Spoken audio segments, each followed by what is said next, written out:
We are back, episode 107, the show about nothing, radio show about nothing, podcast about nothing. We are back. Special guest in the building, Jeremy, of course. And to my left, D-Rockstar, stand up. Go ahead, just introduce yourself. What's happening, man? What's happening? It's good to be back. Episode 107, man. Just climbing up the charts. You know what we do. Please stop, subscribe, like, comment, tell a friend to tell a friend to tell a friend. Over 500. Listen, salute to y'all, bro. Over 500, bro.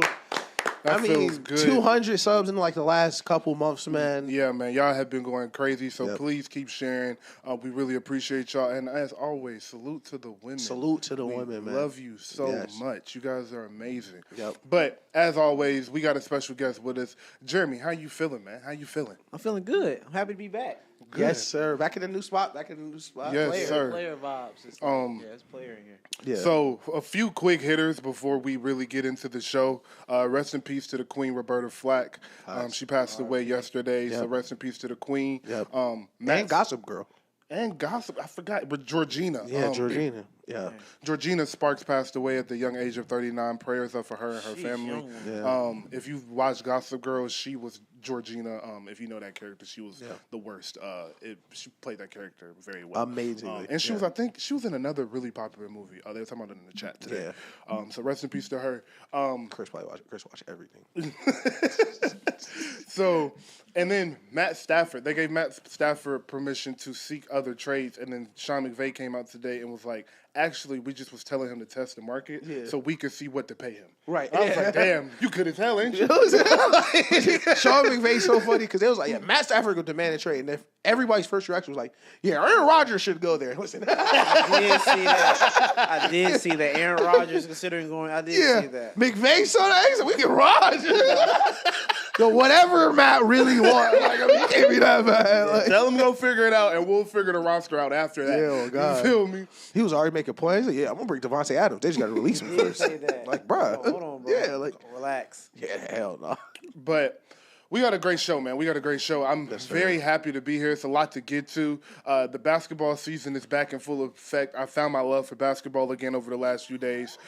So that's nice. This is the first time we lived with basketball in such a long bro, time. Like that Ravens season took so much out of me this year, bro. It took so much of my sports emotional fragility. Yeah, we haven't talked to you since the drop. The drop heard around the world. The drop Lord have mercy. The world.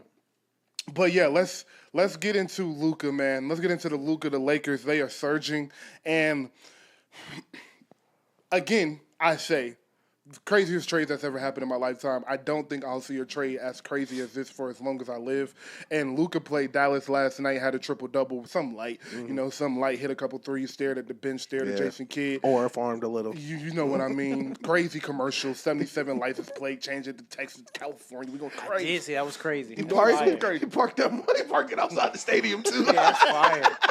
That's fire. So let's be dramatic as possible. Yeah. Does Luka have to win a title? Luka has to win a title, but Luka is going to win a title in LA. I've seen this movie before. I've seen this. If it ain't this year, it'll be. First of all, he's not. He won't be putting on another jersey. No, but never again. I think the Lakers, of all the teams I trust to build around somebody, they have to be number one.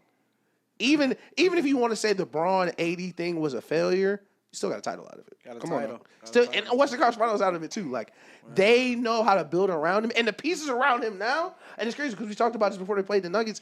I like the pieces they have around him now. Just what they have with. They need a center. Literally, and that's the best thing about Luka. Jackson Hayes, you just became 75% a starting center. Like, he's serviceable now. Yeah, with Luka on the court, you just went from Jackson Hayes to like Clint Capella. Like, exactly. Just dunk the ball, set screens. Like, his life is so much easier. For sure. So I definitely think they have to win a title, but like this year or like. When I say does Luka have him win a title, I meant in his Lakers stint. Oh yeah, for sure. Has to. For sure. Or it's a complete failure, no matter what. 1,000%. 100%, yeah. Yeah.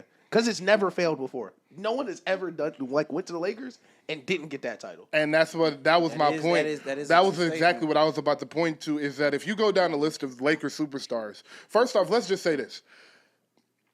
5 of the 11 people in your top 11 play for the Lakers. And I take Wilt and Bill Russell out of that. So that's why I said 5. I was gonna say if you're including Wilt, they might have 5 or 6 of those 12 might have won a championship in LA. Exactly. Yeah. So the people that have won a championship, the superstars, legends, Wilt Chamberlain, Kareem, Magic, Shaq, Kobe, Bron, Anthony Davis. Yeah. Those are only players on the top 75 teams, which is why I didn't include Paul Gasol to give Kobe a little more credit. Hello. Shout out Gasol for sure. Funny. But it's just a thing, bro. If you are a superstar and you go to LA, you have to win. Yeah. So I agree with these gentlemen that Luka absolutely has to win a championship, or this is a complete failure. And the Lakers fan will let him hear it in 6 or 7 years. Luka ain't got it done in 6 or 7 years. He gonna hear it every single offseason. Like the Lakers have been in a grace period with the media because LeBron is old. Yeah. So it's like it's not really too much you can say about a 40-year-old superstar that can't win a championship. Yeah. But if the noise around Kobe when he wasn't winning was loud. The noise around Bron when he first got there was loud. Yeah. And then the noise in 3 years if Luka ain't won, you think the Cowboys talk bad? Yeah. Wait till basketball season and all they got to talk about is Luka not winning. They already calling him fat. Yeah, they going crazy. Yeah. They going crazy. I think he has to win. I think the Lakers are one of those franchises where they have money to spend. Yeah. They don't mind spending. And my friends got money to spend. What free agent doesn't want to come? Who don't want to play with Luka? Exactly. And who don't want to play for that Lakers brand? Like the money you lose in taxes in California, you make up in endorsements with the Lakers. You're a Laker. Exactly. You're a Laker. Yeah. Shout out Dalton Connect. So let's push it forward. Does Luka we changed from half to will? Mm-hmm. Will Luka win the title with LeBron in the Laker uniform? Maybe. I would say even this season they got a pretty sizable chance to win a championship. I really feel that in the core of my soul, especially coming off the game last night or just watching their first couple games together, is because we've never really seen what Luka and LeBron are on the court together. Yeah. Like two giant heliocentric systems kind of working together because they're smart enough to. It's an easy fit for them. Mm-hmm. Like when Kyrie, Harden, and KD played together, it was so good because, listen, Harden just go to point, Kyrie go to 2, KD just play KD, and everyone's going to eat up in the right places. Harden can run pick and roll, KD and Kyrie can ISO. But what Luka and LeBron are doing is they are feeding off each other's gravity so much, it's like they're doubling the size of the court, if that makes sense. Oh, like that one play where you had, was it right wing, Luka posting up, kick back out to LeBron. But kick back, and then LeBron was dang, I'm wide open. Bro, they did it for about, it was a 10-second post up. End of the shot clock, LeBron catches it with 2 seconds. That's the most open I've seen LeBron in years. That's LeBron James. You just doubled off of. Yes. Yes. And what is so I think the ceiling for them is so scary. Not even just the regular post up, because the stuff like that's built in even for Luka and LeBron just because they're so big. But same game, Luka comes off the screen on the right side of the court, hook pass to LeBron, who's on the 3-point line.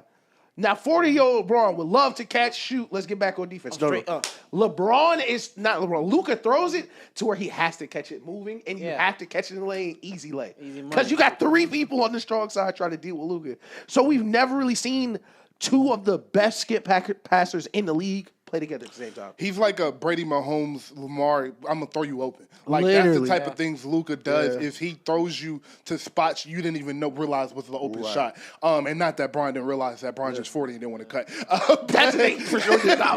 But insane pass. And insane pass because the strength it takes, I don't know if y'all realize how big a basketball court actually is, but the strength it takes to throw a hook pass over a double team in stride to somebody, just outstanding. But I don't want to commit to this, but because we're on a podcast, I'm going to commit. Okay. I actually think the Lakers are going to win a championship with LeBron and Luka. Yeah. What I am watching from them is essentially a very similar team to last year's Mavericks, but Kyrie is LeBron James. Yeah. Like, you have your shooter, Yeah. you have your shooters and your wings and Dorian Finney-Smith, Rui Hachimura, and Dalton Connect, and then you have another creator, which you didn't have. You have two creators now. Yeah. You have two creators now. No, he did like this. Yeah, no, you good. I threw a but yeah, you have two creators in Dallas. I mean, in LA now. Yeah. Whereas with Luka, you only had one with Kyrie next to him. Yeah. So now you give him an extra creator. You give him somebody that takes the ball out of his hand for most of the game, so he can be the closer in the fourth.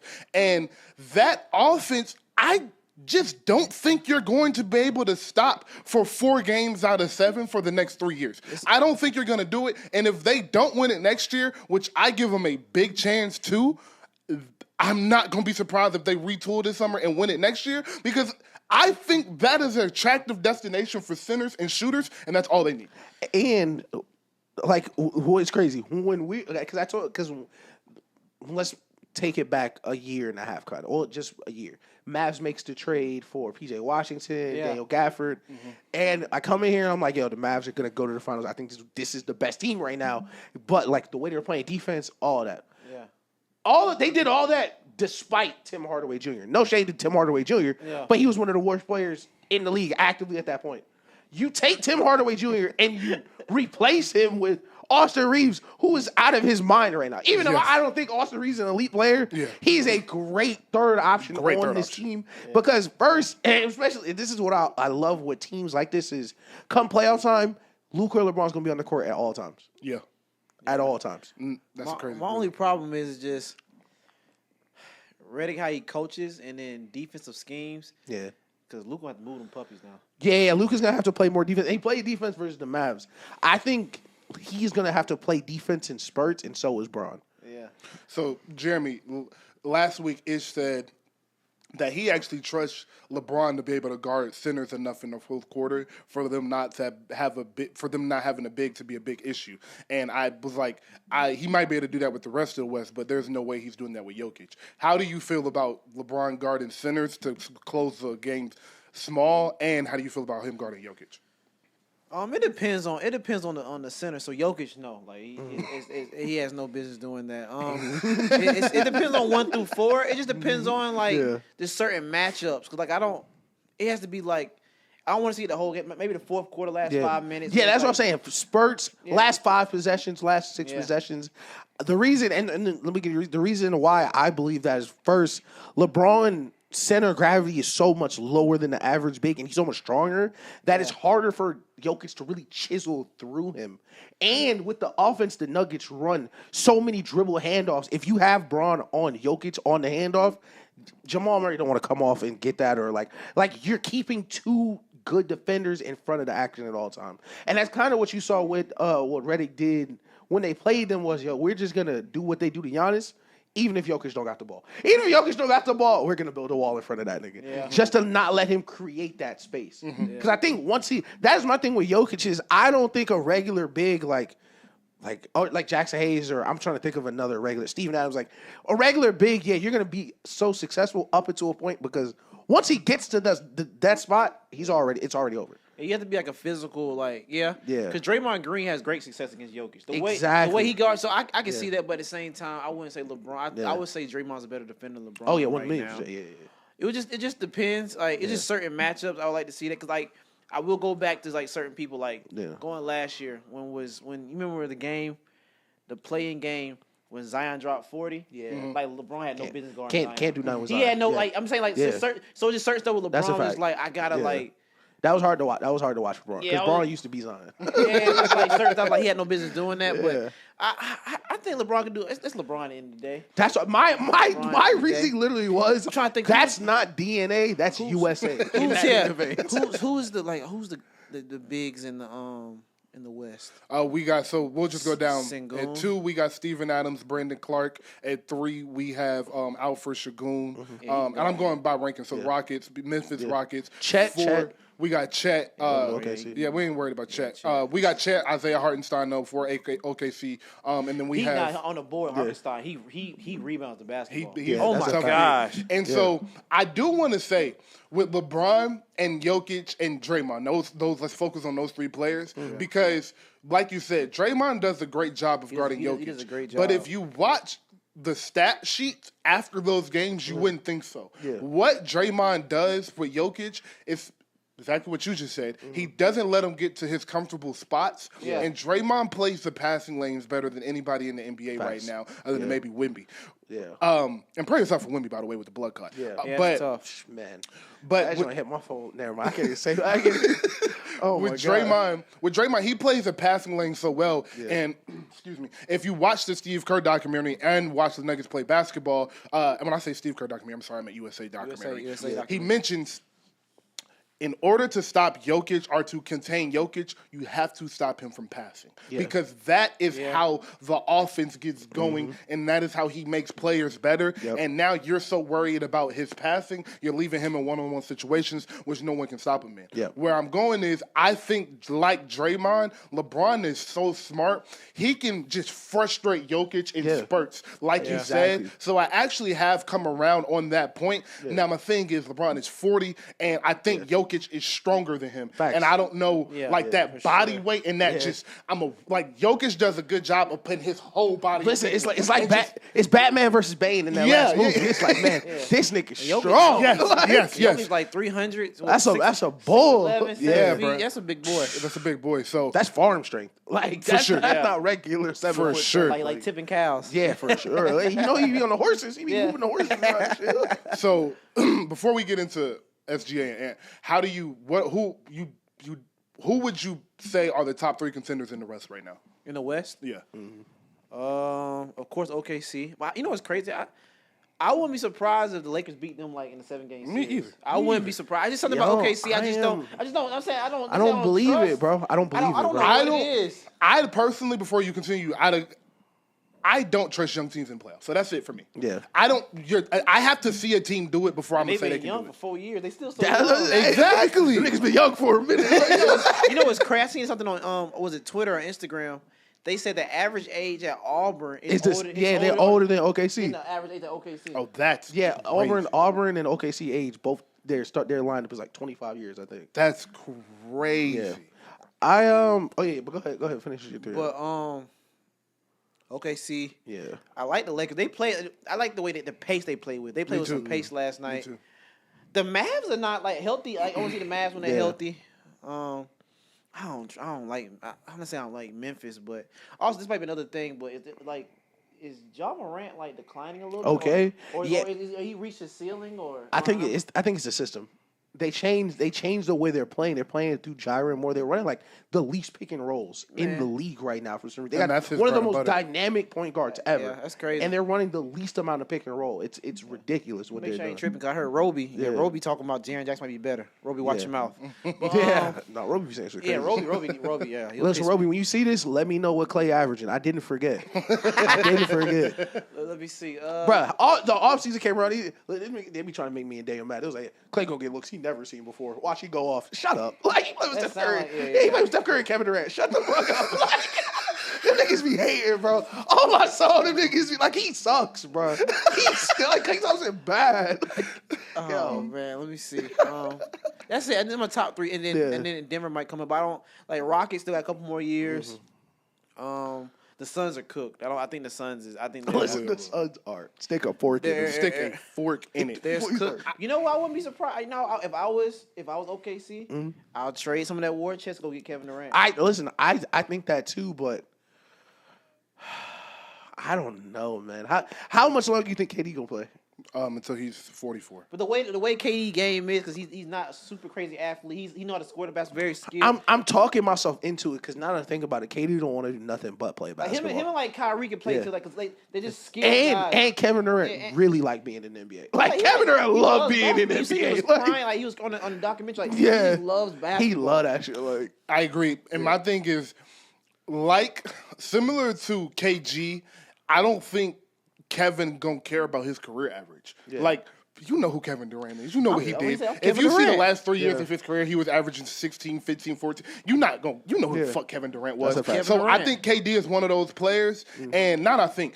He is. KD is one of those people that loves basketball more than 99.9% of this people Easy. on this planet. Easy. And I do think, like he said himself, he's going to push it till the wheels can't go no more. Yeah. So That's true. as long as that couch hold up, that's how long KD will play. Okay, so you mentioned KD to OKC potentially. I definitely heard today KD to the Mavs. I ain't gonna lie, that's tough. So KD, Kyrie, AD, KD. that's tough. And that would be via trade, so they would probably lose PJ Washington what I'm saying. and one of their bigs probably. Right. That's tough though. That's tough. I agree. I like the That's I like the scary, Kyrie AD KD lineup. That's scary, boy. That's a very scary But lineup it's and a just lot the of top, size. But the top heavy stuff is like we see what's going on over there with this. yeah. Well, granted, I like Kyrie AD more than I like Devin Booker. Yeah. And Way Bradley more. Beal. Way more. That's what's so sad about the Suns is, and it's ironic because we were on the other side of the Bradley Beal stuff for so long. Like, if Bradley Beal still had it, this is easily a playoff team. Yeah. Bradley Beal just don't got it no more. But What do you mean don't have it? I think he still has. I just think he's not. I think he's still good enough to be the second option on a bad team, but I don't want to. I mean, like really scoring though, like Jalen Green, like the last couple years, like get his shit off. But I think being the third option is really hard. So I think this was always the argument I had with Clay being better than him, in my opinion, was it's harder to get your shit off as the established third than the bad one. So I think it's harder for him to come in when it's KD, Devin Booker, two of the best scorers ever, getting theirs, and you got to fit in. You gotta with find that. your spot. Like, yeah, you have to find your spot. and you have to be super efficient with it And too. you gotta play defense. Exactly. He don't get enough gravy. Yeah, He don't get enough gravy. so my top three contenders in the West would be the Lakers. Well, number one contender is OKC because I think they deserve that respect. Yeah. But number two is the Lakers. Number three is the Nuggets. Number four is the Warriors. So I went four. I forgot about the Warriors. I really like what the Warriors have done. We'll get into that more a little bit later, so I won't stick there. But man, I forgot about OKC, I like teams that score the ball easily and play defense. That's facts. And those are the two things they do very well. They get easy baskets, whether that's in defend. transition or in the offense and or in the half court offense, and they play defend. defense. They play defense. Ooh, So they that play is a team. defense. I want to see them play the Lakers because I don't know how that series go. I keep hearing people say, well, you saw what Luka did to the OKC last year. That was the first real playoff experience. That was their first playoff series against a really good team, and they were playing, at the time, the best player in the NBA. So I'm not going to hold too much of that performance last year in the playoffs on the rest of that team because if we talking SGA, he put on a show. Yeah, so, SG hooped. Yeah, so and Lou Dort did a great job on Luka, I will say. What I'm looking to see from Dort be Denver fouling, though. too. I hate Lou Dort. He fouling. Oh, I despise This is definitely an anti-Lou Dort podcast. I hate No football cap. player, basketball players. Those are the worst individuals on the planet. Listen, the game would be better without Lou Dort. This is coming. lamb. I ain't gonna lie. listen. I'm not even a Brandon Ingram nigga, but what you did to Brandon Ingram, listen, he a better nigga than me. Boy, he is a better nigga than me. Yeah, the refs letting he was landing under Brandon and Bro, everything. cost Brandon Ingram $40 million. Listen, hey, better nigga than me, man. Silly, bro. And Listen, he had to take that deal with Toronto. Well, I'd have been on it. Nigga made me move to Canada. to Canada, bro, to Canada.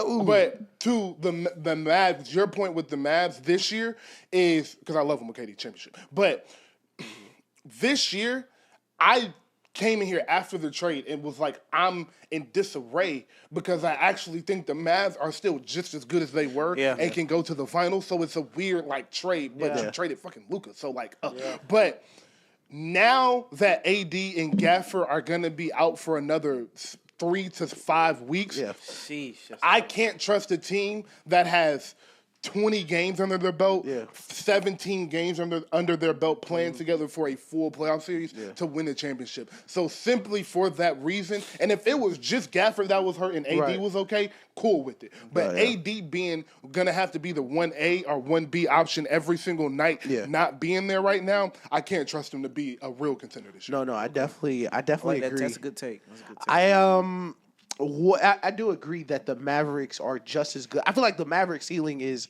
Western Conference Finals or getting to the finals if everything were to be great. Like if Everything would AD have to was go perfect. Yeah, if AD was healthy, Gafford came back, Lively was good.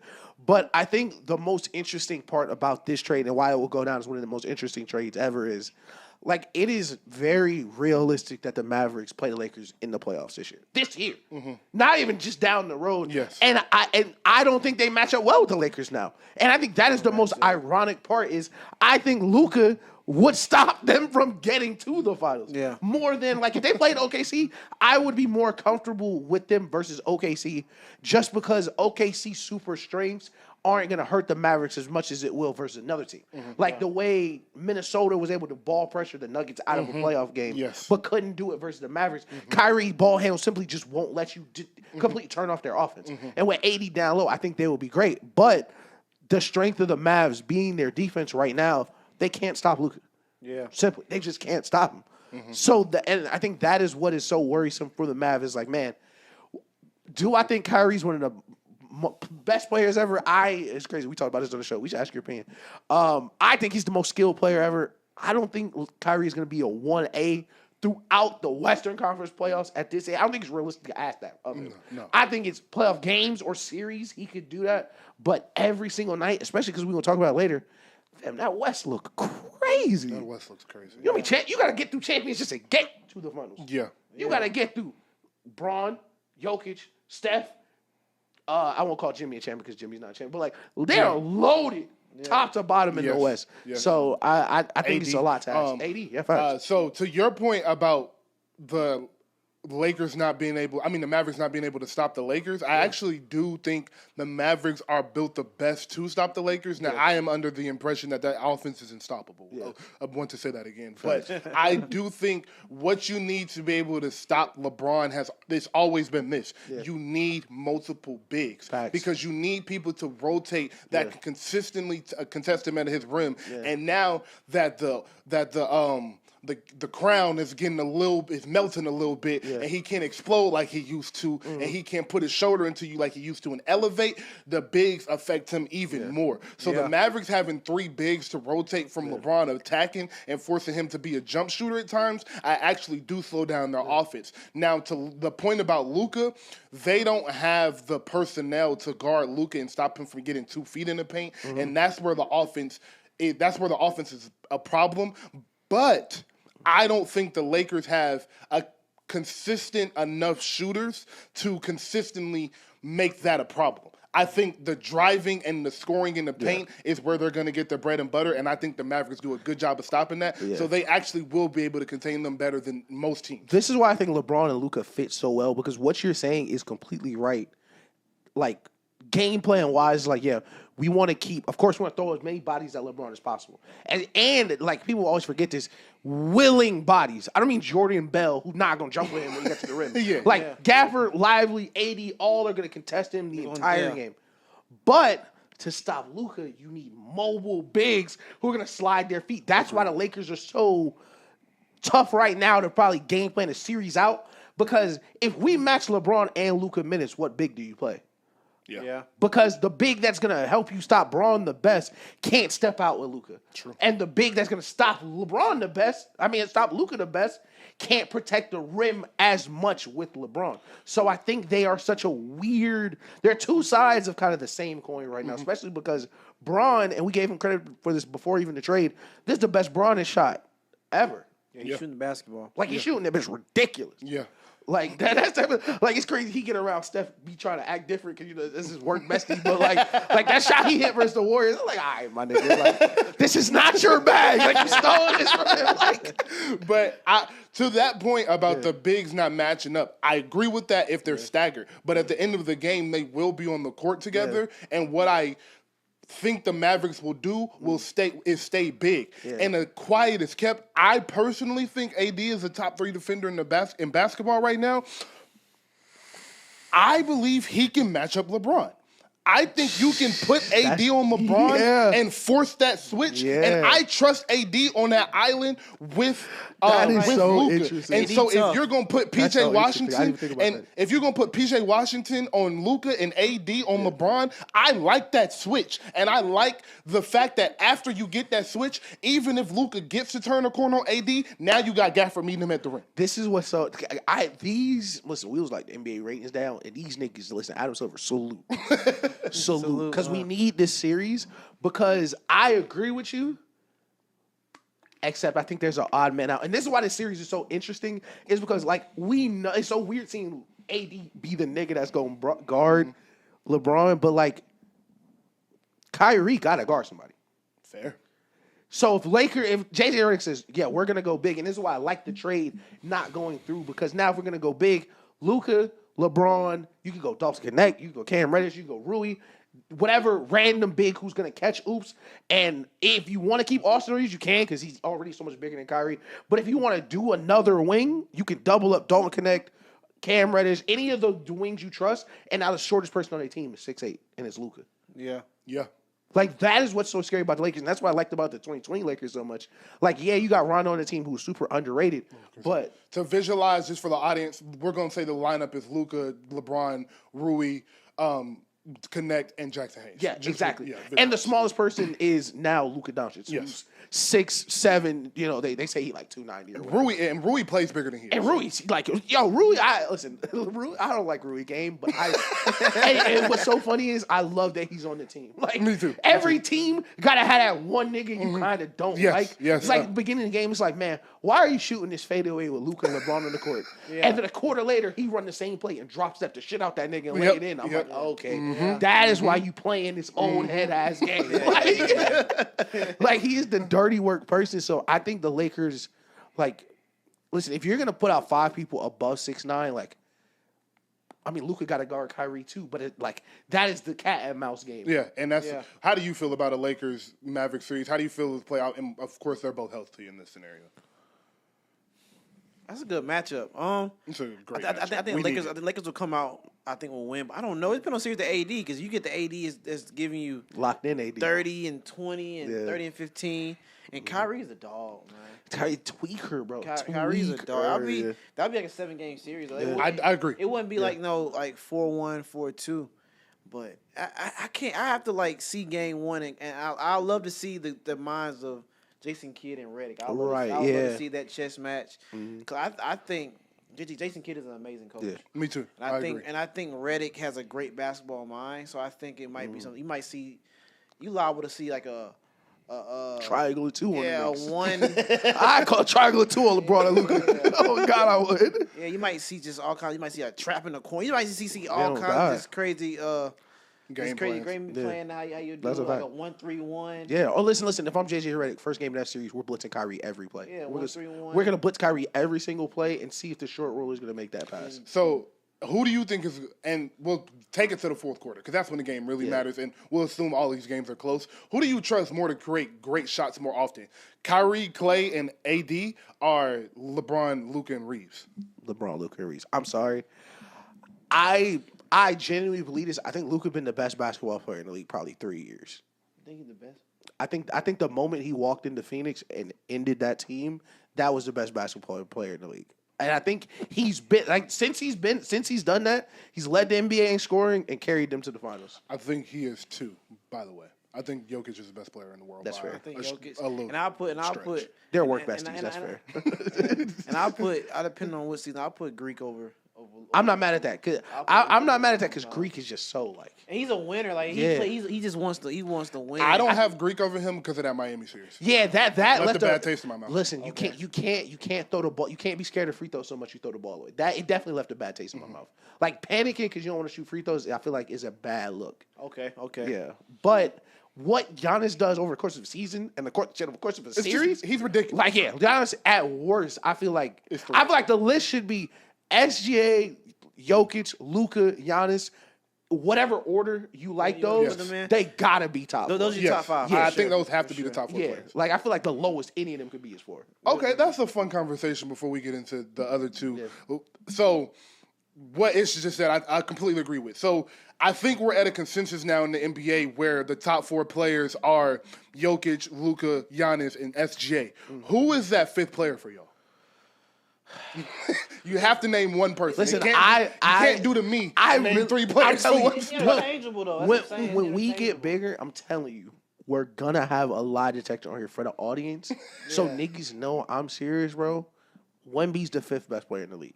Okay. Stop it. No. Okay. I think yet. Wemby's the 5th. Not yet. I Not think yet. Wemby's the 5th. I have never seen defense be played like that in my life. Yeah, I get what you're saying, but not yet, Okay. though. Jeremy, who you got there? Bro, that could be interchangeable because it's Gotta pick. Gotta stand on it. Oh my Gotta stand on it. gosh. Oh man. If I take the Spurs hat off, I'm still gonna go Steph Curry though. I'm about to say Steph. If I take my Greg Popovich, Man, night roll. it's crazy, but it's games where I be like, when I watch AD and then Cook, I be Bro. like, God, The first game on the Mavs. I'm like, First yo. game The first game on the Mavs was like, he might be the best player in the world. Belt to saying, ass. like, first game. it's like He had like AD, 20 and 10 in the first half. It's just I'll say Steph. I'm gonna say Steph. Nice. I love I it. say Keep Steph. coming back. Keep coming I back. say Steph. So I get you on more episodes for sure. More Steph Curry praise. More Steph Curry praise for sure. 4 or 5. I'm gonna do what I do and make up a reason for why I can't choose one person. But so seriously, my list of who are the best players in the NBA is based on what you do in the regular season and playoffs on a night-to-night basis. Yeah. So game 1 of the regular season matters, game 45 of the regular season matters, and so forth and so on. It all matters putting it together. That is how I think you deserve the title of best player in the NBA, which is why I think those top 4 players are in the top 4 because they consistently show up night in and night out. So that 5th spot right now for me is going to Jason Tatum. He's coming off a championship. He's coming off the Eastern Conference Finals MVP. Tatum.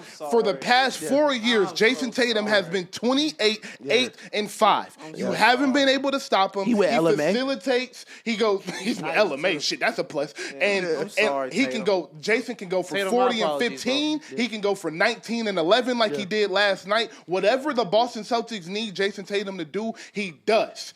Yeah. Caveat. Tatum, I'm sorry. I am still taking LeBron, Steph, and Jokic in a playoff series over anybody. Yeah. Let me ask this because I thought of I a name forgot about before Tatum. you went, and listen. This name is. I don't think this name is ever brought up in these discussions, and I feel like the way they've been playing, he should be brought up, and the way he just played, like you said, regular season, Don't you fucking dare. postseason. Don't you fucking dare. Fam, Donovan Mitchell. Donovan Mitchell deserves a mention top 5. Boy, we have come a long way from 2019. If Donovan boy. Mitchell beats the Celtics or does anything in the playoffs this year, he's going to be in my top 5 stamp. I think the Cavs on a night-to-night basis are. Come on, Brett. Come on now. I think the Cavs on a night-to-night basis are playing some of the highest level of basketball. He is cold. And he is tweaking. Donovan Mitchell. And he does have the playoff individual success. Hey, he is cold. Donovan Mitchell cold. I love Donovan Mitchell. He's number 45. Fuck you. Listen, Mitchell is the rebrand from Cleveland to Utah did wonders for Donovan. Did wonders. Cold. He got Coco Jones, man. Listen, I can't keep hating. If Donovan Mitchell played for the Hawks, he'd be top 5 already. Like he just had to get away from Utah. He was with Rudy Gobert and Gordon Hayward. Wait, he hooped with Joe Ingles. He was there when they was being racist to Russ in the audience every other game and shit. He was. Go back. People get mad at me. I say that Joe Ingles a stud. No, yeah, Joe Ingles. I like Joe Ingles' game. Like, I ain't gonna Elite lie, role like, player. You remember that series? What was it? 3 when It was versus the Thunder. man, he was killing Paul George. It was versus the Thunder. He was cooking Paul It George. was versus Paul the George. Thunder, bro. I say, what is going on? I said, Joe love Ingles him. a He stud. was talking shit too. Talking He was. talking cash money to Paul George goofy ass. All right, actually, let's jump to some music. Let's jump in the middle of the basketball segment to music. Jump back to basketball. Go back to basketball. So let's start with something I do want to hit quickly. Drake. Yes. He canceled the rest of his tour. Yes. Go. It came out today that he canceled the rest of his tour in Australia, and about 2 hours later, it came out that he got a settlement that he wanted from iHeartRadio. They came to the size of agreement, and that case has been settled. That petition has been settled. I do think those two things correlate. I believe Drake has canceled the rest of the dates on that tour because that iHeart payment he just got covered whatever he was supposed to do on that tour. You're not going to convince me that a billionaire that just went through the worst year of his rap career wanted to be 24 hours away from his usual time zone in Australia jumping around for some good A-mates. Yeah. Like, you're not going to tell me that. Shout out to Australian show about nothing listeners. I heard. They said I watched something on Twitter. They said because he canceled it because the way the dates were set up, that he'll be sitting in Australia for 12 days before the next date, and he was like, from a budgeting standpoint, him having to pay like security, the light, all them guys on tour, so that's just like unnecessary money. So then like they gonna fly back. That's what I heard. I didn't hear about the iHeart thing. That just came out a couple hours ago. What was the? Do you know the number or? Oh hell, no, I ain't giving you that number. No. That number is astronomical. Yeah, that number, a number you can't put out because then other artists gonna start suing. What was the like? Dealing with like the Kendrick stuff. Yeah. I didn't know iHeart was a part of that. Well, no, these were separate than like the UMG Spotify lawsuits. Yeah. But I would have to look at the iHeart stuff more. But it was definitely like the iHeart had to do with the inflated streams on Not Like Us. Yeah, it was still about that. But that petition didn't have the language of the lyrics and shit in it. It was just like they were inflating sales and essentially like playing ads for you to play the song and stuff like that. Yeah. So that is what that one said. But he settled, got the money, and that is why I believe he canceled that shit. I don't give a fuck about no 12 days. That's Drake. He can stay wherever he wants to. That nigga be in Turks and Caicos for 3 months at a time. I promise you. You saw the videos that people are posting from the shows? Listen, I ain't gonna lie. The videos, it's not looking good for the Curdy. Like the videos are like, and not even just like it's not. I'm not saying like it wasn't people there, but like the crowd, like there was big segment that don't know any of Drake music, and it's just like people holding signs asking Drake for shit. Yeah, yes, I did see that. Like, it looks dystopian. It's so weird. And I forget what song he was performing. It was like a real common Drake song. And they dropped the beat out, and nobody's cheering, nobody's rapping anything, nothing like that. But, like, people are just kind of there because it's Drake. So, I definitely could be the Spotify, not Spotify, the iHeart lawsuit, but... I want to know the bag he got for that. I can imagine. Like, I don't know. I think it's... I'm thinking 9 figures. 9 figures? I'm thinking 9 figures. I don't know. I'd have to look at. If it's not 9, it's high 8. 9? Yeah. My thing is just for, and I hate this. I hate this, right? I'm gonna tell you why I hate this, because the backlash from it, because it's Drake. Let that been like a Jay-Z, Kendrick, or Cole type of person of that ilk have that same like buyout or have that same settlement, then you're getting praised like, oh, that's great businessman.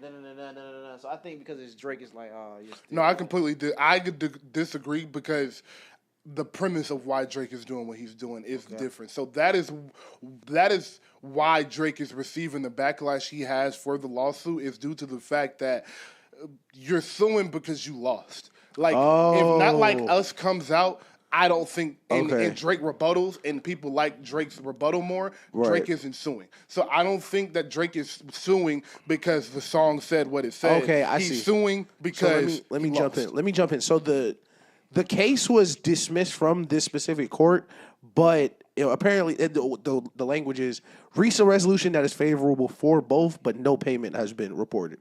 So he could have got paid off. They could have told him to shut up. There's no like. They're not, like Daniel said, they're not going to release it because if they did give him any money, other niggas going to start asking for something. So it's kind of just like in the ether what it is. But it was dismissed like from his side too. Like he let it go too. So. I would say, going back to what you're saying, I agree with what you're saying, but also too, prior to the Kendrick and Drake beef, he's been rapping about this stuff though. Mm-hmm. Like if you go back, he's been saying like, all right. Like what he said, who's bringing home the bacon? Like what he told Lucy and Grant. Like, I'm like, so I think Lucy is not dropping me. Yeah. So I think it's been like that. So I'm in the middle. It's certain stuff that I mainly going back to we talked about the first time with certain stuff that Drake does. We say he has equity in rappers, and like it was like, oh, that's so lame. I'm a diss. But if that was a Jay-Z, a smart businessman. That's a fact. And that's what I'm saying. So I agree with you. I agree with you. That part I agree. I just think it's like a mixture. He's just gonna get the hate. Now, granted. Because of Not Like Us, it's kind of like, like, come on now, Drake. And I do agree with you on the equity in rappers and having stakes in people's catalogs. Yeah. I think that's an amazing business move, and I think someone that is, because Drake's argument for that is, I'm on so many playlists, and other people are getting coming to so many of these playlists for my songs. They're getting put on to these other rappers, so I should have a piece of that. Yeah. And I completely agree with that. When you show your worth and you can prove your worth like he's been able to prove, you deserve to be compensated for it because these business owners are getting compensated for Drake's worth. So why shouldn't he be? I definitely agree, but it's crazy. Like we mentioned on the first episode, I think it depends how real Drake thinks those numbers are. Yeah. Because from the label's point of view, it's like, where your album is pushing to other niggas' albums because we put you on that playlist.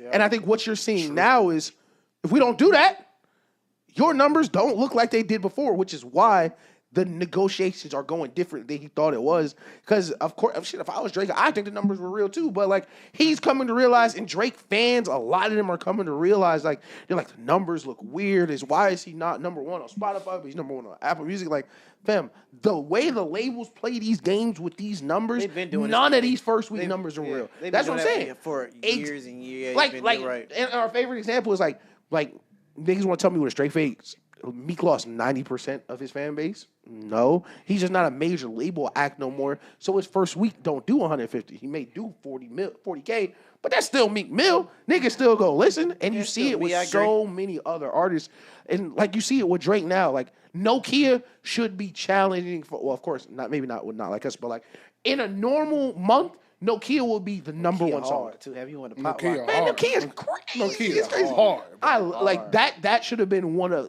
So that is the summer vibes number one. Everything. That's the song niggas told me would make everything go away. Before the beef, niggas' best line was everybody was Drake gonna drop a couple of hits. Everything's going no, because Nokia is that shit. It is for sure. But give me a hug hard too. Give me a hug. The rap hit. Give me a hug. Give me a hug hard. Yeah. Give me a hug. I'm ready for that. What small video. town? Because Melissa, I think is she? They saying she should be in the video. I hope she's not in the video. That's not. She's not in the video. That video they posted of her was old. Yeah. They even posted that video on Twitter. Small town fame is pretty good too, but I fought the album. It's cool. It's all right. It's all right for sure. So let's move on to the other light skin in the big three. Yeah. Mr. Cole, formerly in the big three. Yeah, I do have to agree with that. Mr. Cole dropped a single called Clouds.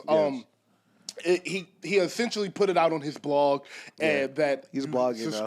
You subscribe to, and then he put it out on streaming a couple days later. It is essentially something he said he recorded the other night and just wanted to put it out to the world and give it to y'all. And I think it's because of his rapping display. I don't think it was supposed to be like, ooh, this song is so great and artistically structured. I think Cole was like, damn, I just rapped my ass off. They need to hear that. That's facts. And he got on the internet and was like, hey, y'all go enjoy this. Yeah. I think that is some of the best rapping we have heard in the past couple of years. Both those verses, but specifically that second verse is just ridiculous. Like his cadence, the rhyme scheme he is in, what he is talking about, how he jumped from 3 different subjects in the verse. He is rapping his ass off on that song. Yes. Jeremy, thoughts? I saw you shake your head when he brought it up. What do you think about this? The song is great. It's great. I don't know, man. Jake, He just don't hit, right? I'm just forever like disappointed. Listen, I think exactly what you said is 1,000% correct. I think, first of all, especially someone who is, first of all, a Jcole hater. I wouldn't say I'm a hater. I actually like. I don't think you're a hater. I'm definitely a Jcole hater. Secondly, I've just been uninspired to listen to J. Cole music while he's in this period of J. Cole. Yeah. Right now, and I think what Daniel said is right, where it's like, man, I recorded this shit. This is crazy rapping. I think this is just in the lab. Y'all gotta hear this. Yeah. But at the same time, it's just like, I'm just tired of hearing talk about like I'm a martyr and I'm making rap. I turn rap niggas to martyrs. Like stop it, like bro. When it came, you went that way. So I saw something that I wonder if y'all think this is interesting because I love this Twitter page, Hip Hop by the Numbers. Yeah. So what they'll do is they'll go and just run a bunch of like weird analytics into rap music. Yeah. And they saw that 50% of J. Cole lyrics on Might Delete Later were bragging. Yeah. And like that, I think is reason I am not as connected to where he is right now is because if you're going to spend that much time talking shit the way you are, to to completely 180, it changes the way I hear it forever. I'm just hoping. I just can't hear it. I'm just hoping like he found a hard drive with that song that was before the beef, and I'd be like, all right, cool. Not like I was just rap. I just like I'm in this rap real Yeah, like bro. Yeah. And or and it's crazy. You asked me this earlier, fam. You just gotta smoke somebody. Just get it out of your system. Just smoke somebody. Yeah, go show us that you're not lying. Freddie Gibbs real quick. Hey, Go just kill smoke Freddie. Freddie. Just show us you're not lying because it's just so hard to take serious. Yeah. Now, the second verse, I really do like. He I went think crazy. That song's hard. Though. the song, Song's it's a great fire. song, and the Song's rapping fire, is yeah. like the rapping for Jcole. I think will always be up to a certain level, and I think that is part of the reason why I haven't been moved as much because it's like kind of built in. Like I know, like when I cut on a J. Cole song, I know J. Cole is gonna rap really, really good. Facts. But I'm curious how you feel about this because a lot of the of course I'm a J. Cole hater, so I'm gonna hate on J. Cole real quick. But a lot of problems niggas have with J. Cole is like he'll say one thing, but in that like out of context, what he said hard makes sense. But in the context of who he is, does not make sense. So how do you feel about him co-signing Drake, calling him his brother, after he did that AI shit, and then dropped a verse worried about how AI is taking over music? When did he call Drake his brother after the beef? The second song after the beef, he was like, yo, my brothers went to war. I walked away with all my brother's blood on me. He Oh. did, yeah, I mean, Port Antonio, Yeah. yeah. Incredible rapping again. Yeah. Like just guy is good, man. Yeah, and that's what I mean. I don't think he should have got on the verse like, yo, fuck Drake for making that AI shit. But I do feel like it look a certain way when the biggest artist in the world tried to make the AI push is your man's. Okay, so this is a hidden rule I have in my entertainment world and podcasting space. Yeah.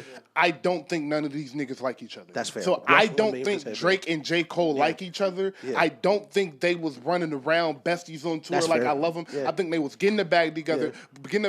They have a respect. And this goes to like Drake and Wayne. Like I don't think Drake and Wayne are great friends. I think they have a great business relationship, and when they see each other, it's love. Like I think feel like niggas that's like Thug and Gunna were friends. Yeah. Drake and 2 Chainz are friends. Like it's not a lot of actual friends in rap. So when he says his brother and all of that, I think that is Like a rap brother. talk. Like he's a rap brother. Yes. Okay. Yes. Like how Lil Wayne will call Fat Joe was like, man, I swear, Lil Wayne my best friend, and I don't ever talk to him. Like, it's one of those things. To your point, I get your point about J. Cole in his raps can be hypocritical. I disagree with that. I think that is because we hold him to a microscope. We hold him under a microscope and expect him to never contradict himself when every rapper contradicts himself. But that is a fault of his fans and acting like he is just some deep-ass storytelling motherfucker. Cole, yes. So I think the way that he is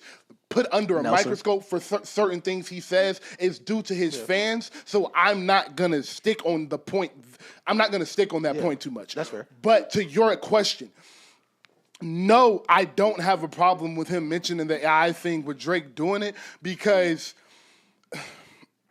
and this is a little hypocritical of me on my own, but Drake can do what he wants. You are so I'm right. one of those people, bro. Like, once you get to a certain stature, after Drake did a Billy, after Drake got 100 billion listeners, he can do an AI Tupac song and put it on the IG and delete it 3 months later. Fair. And when J. Cole is speaking on that, I don't think he's going to be talking about Drake because Drake has done so much other positive shit for music to us. And if I were to stop hating on J. Cole for a moment, I don't think him and Drake are in the best place for him to be commenting on that. I do think they were like potentially brothers though. I think they were friends. I do think they were friends. I at get one what you're point. saying though. That's like one of the things like, oh, it's my guy. You can rap like stuff. But I don't want to bring them up, but they were kissing and hugging on stage. Like they were best of buddies on the tour. I don't think they're like, because like I could say like a friendship of like how Thug and Drake are, or how Thug and T.I. is. Like I think they're like, or like how Baby and Gunna like used to be. Okay, yeah. So when I say friendship, I mean somebody you will call in the middle of the day and just talk to for 25 minutes. I don't think Drake and J. Cole are FaceTime each other and talking. I think Thug and T.I. will call each other and talk. When Thug got out of jail, I think T.I. was one of the first people that saw him. I don't think that's the relationship Drake and J. Cole. Okay, yeah, I definitely. And then going back to what you said too, you made a great point when you said people being under microscopes, I think the big three, right? Yeah. Drake, Cole, and Kendrick are on the microscope. I'm gonna tell you another thing too. And Ebro, he is so goofy. Yeah. Like we don't like Ebro here. Like, bro, like you seen, like you said, like fans put Cole under the microscope. Like, since when, as rappers, and I love, are you familiar with Wayno? Yes. Yeah. I like what Wayno said. He had a point. He said, "I am tired of all like the gatekeepers and cross guards in rap." Yeah. Because since when have we ever got a rapper like Ebro said? Drake is a sickness. Yeah, no, that was tough. That was crazy. Listen, I hate Drake. That was kind of tough. That's crazy. Yeah, Drake is a sickness in the rap. And y'all saying like, what he's talking about a 35, 40-year-old. I'm like, hold on. You just said Future had 2024 album of the year. Yeah, and Future's older than Drake. Facts. And everything Future talks about is the same thing. Mm-hmm. Since when have we've been the ones to talk about? We know that stuff about rap. Like rap can be.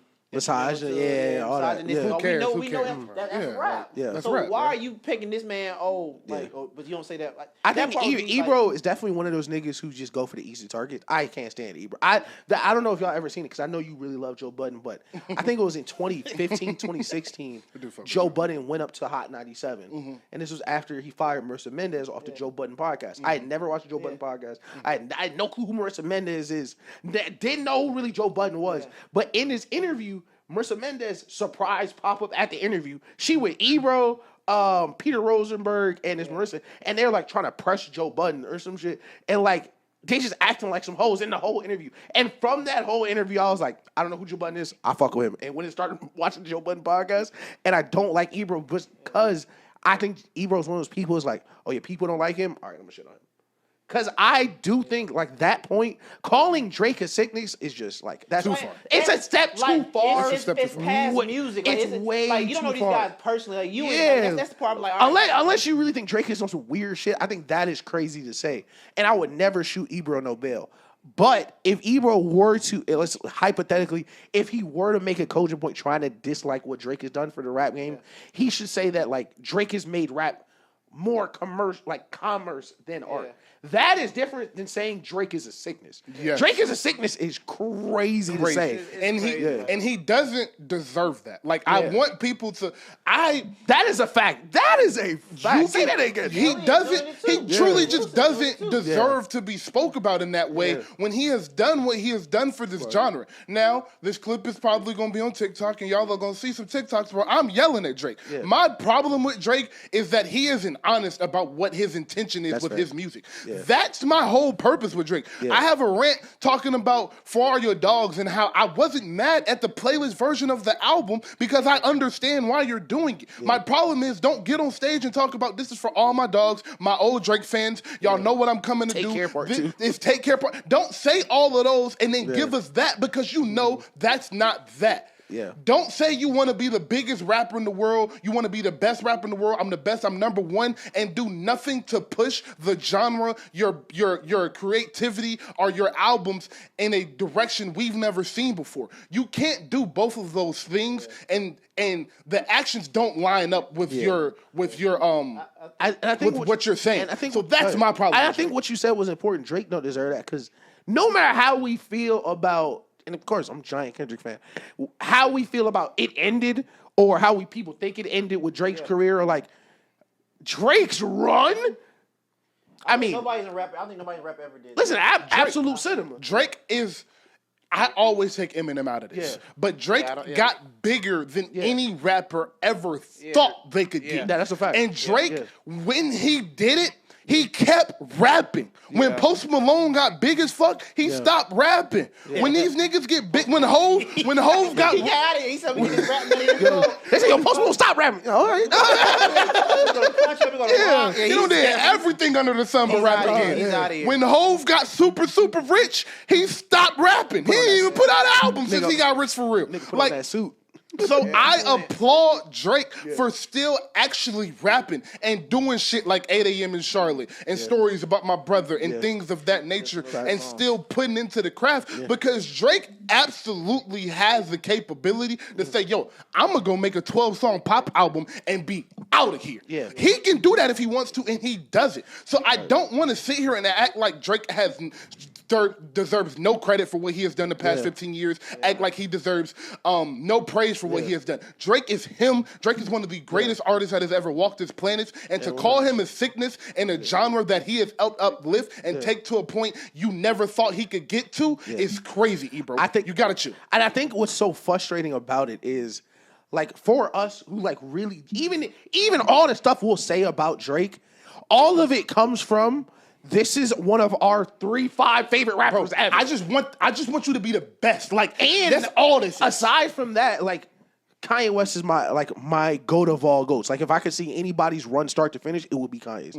But when we do our favorite artists ever, Hov, Kanye, Wayne, we weren't there for all of the steps. Yes. Drake was the first real GOAT we have where we were here for all of the steps. So when we're saying, yo, Drake, do this, we're rooting for him to keep going. Yes. We're watching the game like that's the 3. Like, exactly. You know what's crazy? Bro, thank you. Like, hold on. Hold that thought. Like, we're cheering thank you. Like, yeah. Like, all of the rants, all of the yelling has come from nigga, I love you. Do better. I want to see you be great. Like, Drake's ceiling is so high. That is the thing. Yes. Drake, yes. And even like Kendrick, we will see what Kendrick's ceiling may be. Drake's ceiling was the highest ceiling of any rap artist ever. Yes. And that is why we were like, fam, you are the biggest rapper in the world for the last 5 years. You should do something you really want to do as an artist. But the problem is Drake doesn't want to do art. He wants to be Drake.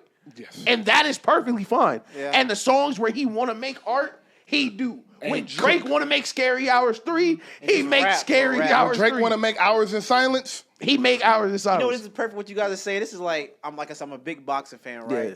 You guys are like, it's this thing going on with Gervonta Davis, right? Yeah. You guys are the purest boxers, right? Yeah. They're like, man, I want to see Gervonta fight everybody. I want to see him go fight Shakur. I want him to fight Devin, move up to 147. Yeah. And then you guys that appear, I want to see him be great. And you have some fans who like, man, I just want to like Tank's like, bro, I just want to make money. Like, I just want to be Tank, bro. I just want to make money. Floyd, he's Floyd. He said, legacy doesn't pay the bills. Literally, that's fire. Legacy don't pay. That's Legacy don't hard. pay the bills. That's I just hard. and that's the thing. So it's crazy you saying that you guys like the purest, like the pure boxing fan, where it's like you have you guys versus the casual fan. Yeah. Like me personally, I'm in the middle, right? I'm in the middle of like, I do want to see like rapping, but then also too, I look at it. I'm such a fan of music. When I want that from Drake, I'll either go to his older stuff or I just go find other artists I listen to like that, and I know I can get from Drake. Drake's my one of my favorite rappers, so I realized like, all right, let me take myself out of that. But at the same time, be like, all right, let me see him rap because I'm tired of y'all trying. Because Drake can rap with the best of them. Literally, and I get it. That's what the thing. People want to see him like, let's go rap. Yeah. And I think I made another statement which was dope. I think we watched him grow. We were like 6th grade, 7th grade, and watched him grow. Right. Yeah. I think with us, we still are low-key connected because we still outside, stuff like that. But a lot of like my older peers who are maybe like 10 years older than us that grew up with Drake, they're like, man, Drake need to talk about buying houses and this and that. Yeah. But in my head, like, bro, I'm still outside. I'm still on the vibes. Yeah, that's a fact.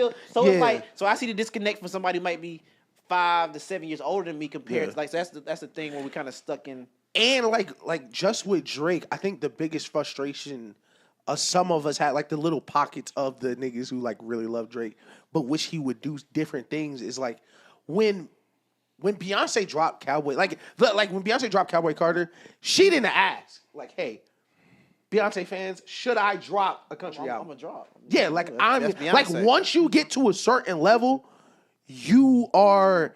I feel like once you're an artist that becomes bigger than, I don't want to say bigger than the genre, but like when you become the face of a genre, you are given the freedom to kind of do what you want to do. Like, I think on Sandra Rose, he goes like, niggas want a classic. That's just 12 of these. Like Drake, you have that in you.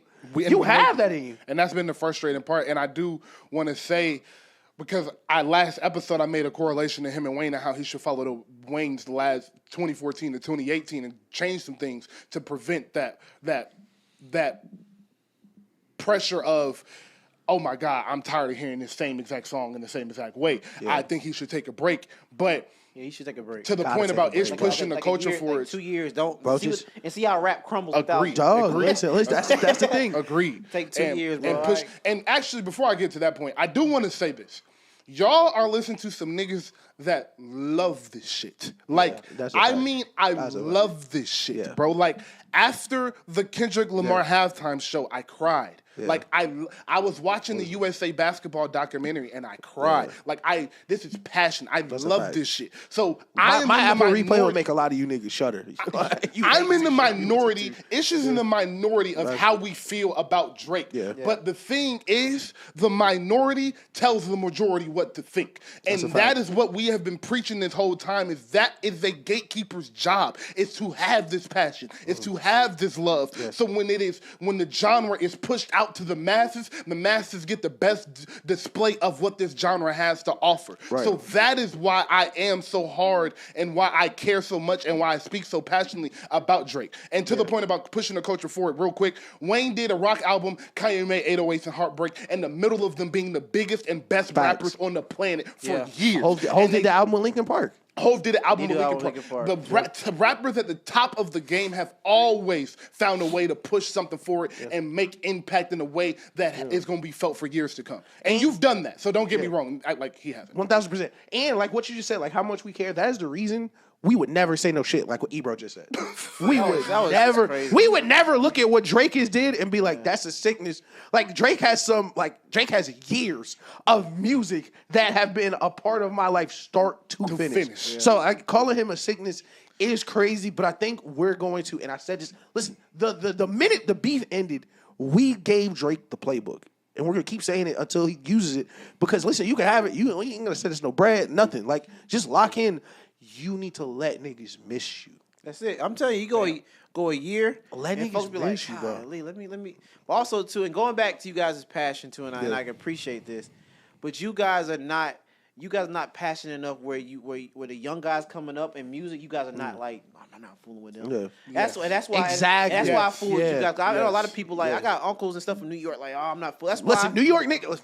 Yeah. That's why Don't get it started. but Don't that's get it why started. like Yeah. I'm that's waiting why for I our don't like opinions on a lot of the JVP. old I'm waiting for it. while some of the old heads in New York, that's why a lot of the young guys go full with Jim Jones. Yeah. He embraces. Exactly, He embraced it. Like yeah. Ebro is like, you seen it from what he did to Lil Uzi. Yeah. When he did the Kodak. Drake a couple times. It's a second Like, you time. You can what hear he's done, how they like- talk about niggas that say they the GOAT, bro. They was talking about Wayne, and they was like, Wayne cannot be the GOAT. They was laughing at like the idea of Lil Wayne being. I was like, nigga, do y'all know who y'all are playing with? Like, New York niggas, they are just different up New there, York bro. niggas and that Lil Wayne shit, like that shit would start a civil war if I had enough power. Like the way niggas be talking about Lil Wayne in New York, like, Bruh. like when Joe Budden got on a mic and said, "Yo, my mixtape's better than Lil Wayne." Like I started getting dressed. Like what? Like what's Man, wrong like- with this nigga? Like New York, What the fuck New York are you is mad right talking now. about? And like, I know, like my daddy and them from New York. I got family. We got a spot in Brooklyn. I'm gonna say this. You don't really have an identity in music. Are they gonna be? It's are they- Ice Spice. Are they drilling? Like they Come in on now. Chicago? It's Come Ice on Spice, now. bro. Like, Come on now, man, be I ain't real tryna, with it. like- Listen, They don't got identity. RP Pop Smoke, but like it's nothing out of New York. It's Nothing. Not, New York been quiet. for Only New York a music I minute. listen to is just like consistently is listening to Griselda's from Buffalo, so they're not. And that's damn near upstate- Canada. That's upstate New York. That's Canada. Only music from New York I'm listening to like heavy is Jim Jones. Like I'm listening to That's Jim. fair. Jim Hart. I'm listening Jim to Hart. Jim. And, And I do like Dave East. What's bro name who dissed them niggas in TD? I'm sleeping on his name right now. Oh, Joey's been rapping. Hey, Joey's that. Joey's hold the on. one nigga I said- in New York. I said, Joey, what's going on? Listen, Joey's the one nigga in New York, but hey, listen, heavy is the head that wear that crown. You know what? We've been doing this shit forever. When he dropped his album 2 years ago, I came in here and talked about it all year. 2000 by Joey Badass Yeah, was Joey's hard. great. Joey- 2000, Joey. 1999, America. Of course, He's like, special. He's America, special. yeah. I listen Yeah. to that song all the time. Yeah, It's That's a crazy. But, crazy. He's special. And like Dave East, like now I will say this though, I'm on my fly stuff, like talking about Pelly Pills and getting fly. Now I'm gonna go Yeah. listen to my New York stuff, but like just the That's a young fact. guys. No, also to put it in there, Wiz Khalifa has been putting some crazy stuff out. Listen, Have y'all heard that song with La Russell? Oh my, it's amazing, bro. Boy, It's amazing. Listen, bro. and listen, I know we said Drake let the game miss you, but it is something in the air where niggas want to rap They wanna- again, bro. niggas wanna rap, Niggas though. I am want to seeing rap. that, though. Wiz Niggas wanna Khalifa rap. want to listen. Wiz Khalifa hop on the instrumental. Tyler hop on the instrumental. Hey. Joey Badass jump out the window, diss Hey. everybody. Hey. Niggas I don't want even to. want the bitch she don't like weed. It was hard. Niggas Hard. want to Hard. rap again now, bro. Listen, and we might change that name of this. So yo, Make trying cool again. Make trying cool again. Make trying cool again. I It like got that. too cool for a minute, bro. I like I'm telling that. you, Wiz, I like that. Cause crazy, I listen to like Mesmerize, one of my probably my favorite Wiz songs like, all the time. Yeah. Or Rolling papers. I love rolling papers. paper, Phone numbers. planes. Phone numbers. So Phone crazy. numbers. Oh my goodness, Dumb. my phone. He Phone went numbers. crazy on that. Phone numbers. That's the, Dumb. that's the Pandora days. Yeah. You put Wiz Khalifa. Pandora, you put Xbox. Yeah, oh my Yeah. God, yo. Shout out Wiz, man. But I want to touch on that, the make trying cool again and making niggas want to rap again. I want to credit Drake, Cole, and Kendrick, mainly rap. Drake and Kendrick though, for making rap. niggas want to rap again and rap realize again. this rap shit is what it is, and this rap shit make you feel something, and that's where we went wrong is, and. As much as we was just hyping up Drake, a lot of this is a little bit to Drake's detriment. Is we went too commercial with this rap shit. We went to chase the hits with this rap shit. The hits followed us. A Milli is 4 minutes of rapping and went number 4 in the country for weeks at a time. Yeah. That's what we used to do. It's a nasty song. That's what. Like- Not like us is number. That's crazy something. Not like us is number 1 in the country right now. World. Like that's rapping. Euphoria went top 7. That's Crazy. rapping. That wasn't even the best rap. I like Euphoria. Like he makes Yes. That's the thing. As a rap performance, Euphoria is so It's much better. ridiculous. But Like- even with Not Like Us in a Vacuum, nigga, that song got 3 rap verses on it. 3 rap. Niggas are resurrecting the 3rd verse. You feel me? You used to have to switch the beat. Niggas ain't even switching the beat no more. Just keep rapping, bro. And that's why I think this is a big year for artists like J. Cole, Jid. artists like Jid, Jid. artists like Wayne hadn't announced the Carter 6. This is a big year for. I don't really know what like Wayne's goal is, if he wants to be Wayne again, or if he just wants to drop his music and just go on about his life. But if he cares and wants to drop a 14-song rap album, this is a year to do it. Any other rappers that love to rap, Freddie Gibbs, Wiz, All of them, any nigga, 2 Chainz. Bodie James has dropped So 4 2 Chainz albums. is what he just did. Bodie James has dropped 4 albums this year. Crazy. That shit Chef is kiss. crazy. Fire. And I think Fire. Chef's kisses. And I think you're right about it is somewhat detriment, like kind of on Drake, because I think hip hop is so, and actually I don't think it's really Drake's fault. I think a lot of this new generation is gonna sound crazy, but hip hop's the only genre where if you're too good, a nigga might punch you in your face. Yeah. Like R&B, you can like pop, you can become a #1 pop artist, be a pop artist 20 years, nobody have a problem with you. Nope. Rap, eventually someone is gonna punch you in your face. I'm gonna tell you another thing too. What is coming back now? Man, I don't know if you know. Have you ever heard of a guy named Billy Gang Cushington? I sure have. White boy out of Atlanta. He's black. His daddy black. Oh, he's black? He's black. Oh, he I can't wait to see who this nigga is. he, now. He's black. he looked like Blake Griffin. Yeah, he's black. Yeah, he's black. So his dad. So he showed a picture of his dad. He ginger? Yeah, he's I forgot. I wasn't joking. But look though, that's No. the way. So the way he raps is Yeah. something that would be like that would have been big in like 2010. Yeah. 2000. He's nice. He's nice. He's nice though. He's real rapping. Like I'm about to give you like somebody from a Griselda, but from Atlanta. Oh, that sounds Remind you crazy. of the Jeezy, like that. Yeah. No, old yes, Jeezy real yes. feel, like, I'm gonna send you the Killer Mike song that I Bro, found. he Send me- got, yeah, send me I mean, some he of got that. some stuff, but that style of rap, even the guys like that Yo Gotti just signed out of Dallas, guys that say the new Dallas. Like Yeah. even some of the music now is like But Texas got a little rap scene that's crazy. Texas got some music, but Shout like, out Biggest Plug. Big X the Plug just got locked up too. Free him. Yeah, he got Free Big X the plug. Boy. weed charge or something like that. No, that was 2 handcuffs. That boy. It was 2 sets. It was 2 sets for sure. But no, just what was like saying. So like, just that I think now rap is to the front. So even the stuff that was like we would listen to like the old Jeezy music. Now guys are sampling like the old stuff. Like they sampling like it's like okay.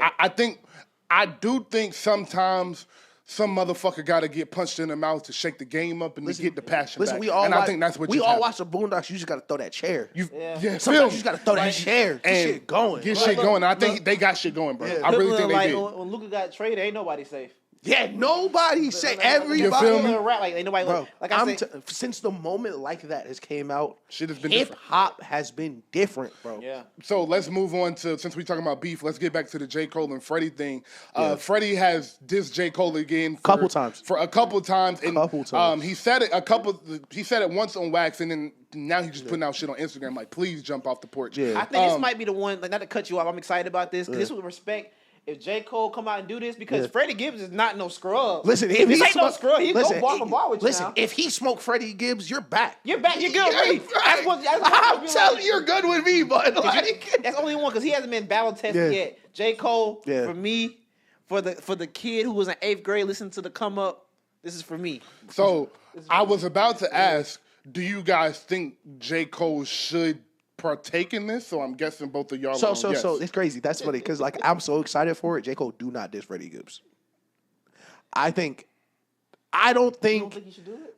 Because I don't. The thing about rap beef is, well, J. Cole's gonna have like almost no matter what, J. Cole fans aren't gonna think he's gonna lose, but he would have to win by such a big margin that I think it would be hard because Freddie Gibbs is such a good rapper. He would like if J. Cole dropped an amazing song and Freddie Gibbs dropped an 8 out of 10 because J. Cole lame and corny and he's apologized. Niggas like, yeah, he got washed. Fuck Cole, that shit was ass.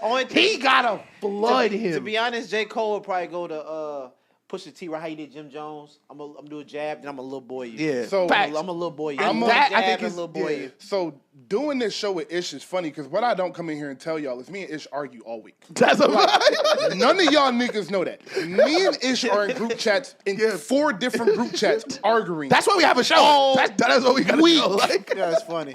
And we get on this show and bring the same topics to this show, and we both are we're very what's the word?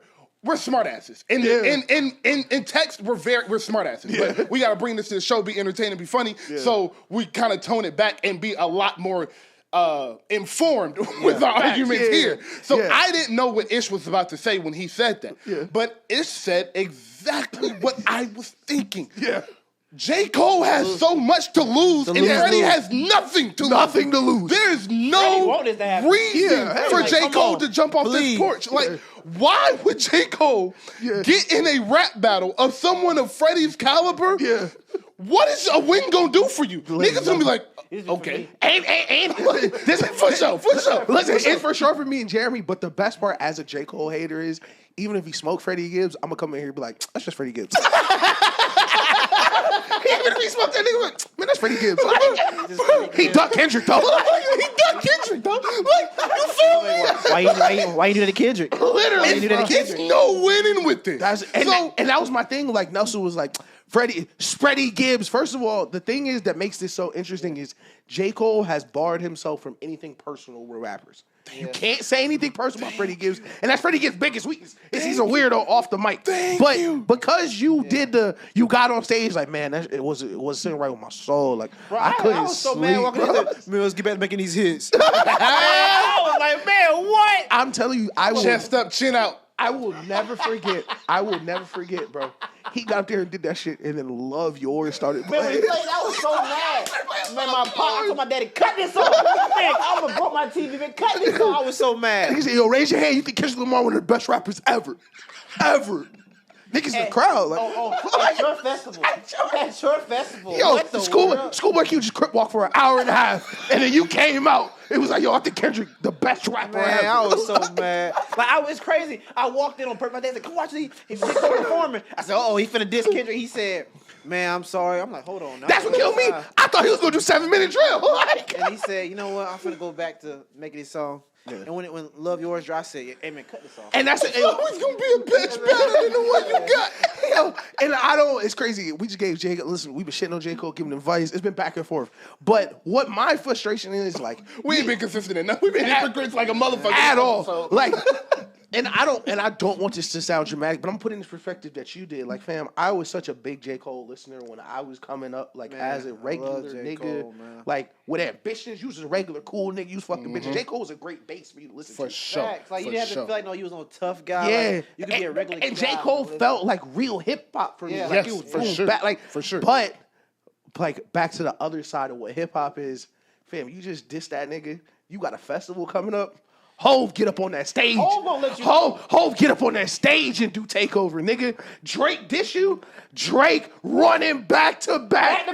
Back to back. Listen, Kendrick, gotta pop out and show niggas. Get up on the stage and do it. For you to be like right there. Like if you just do 7-minute drill, who knows what happens with life?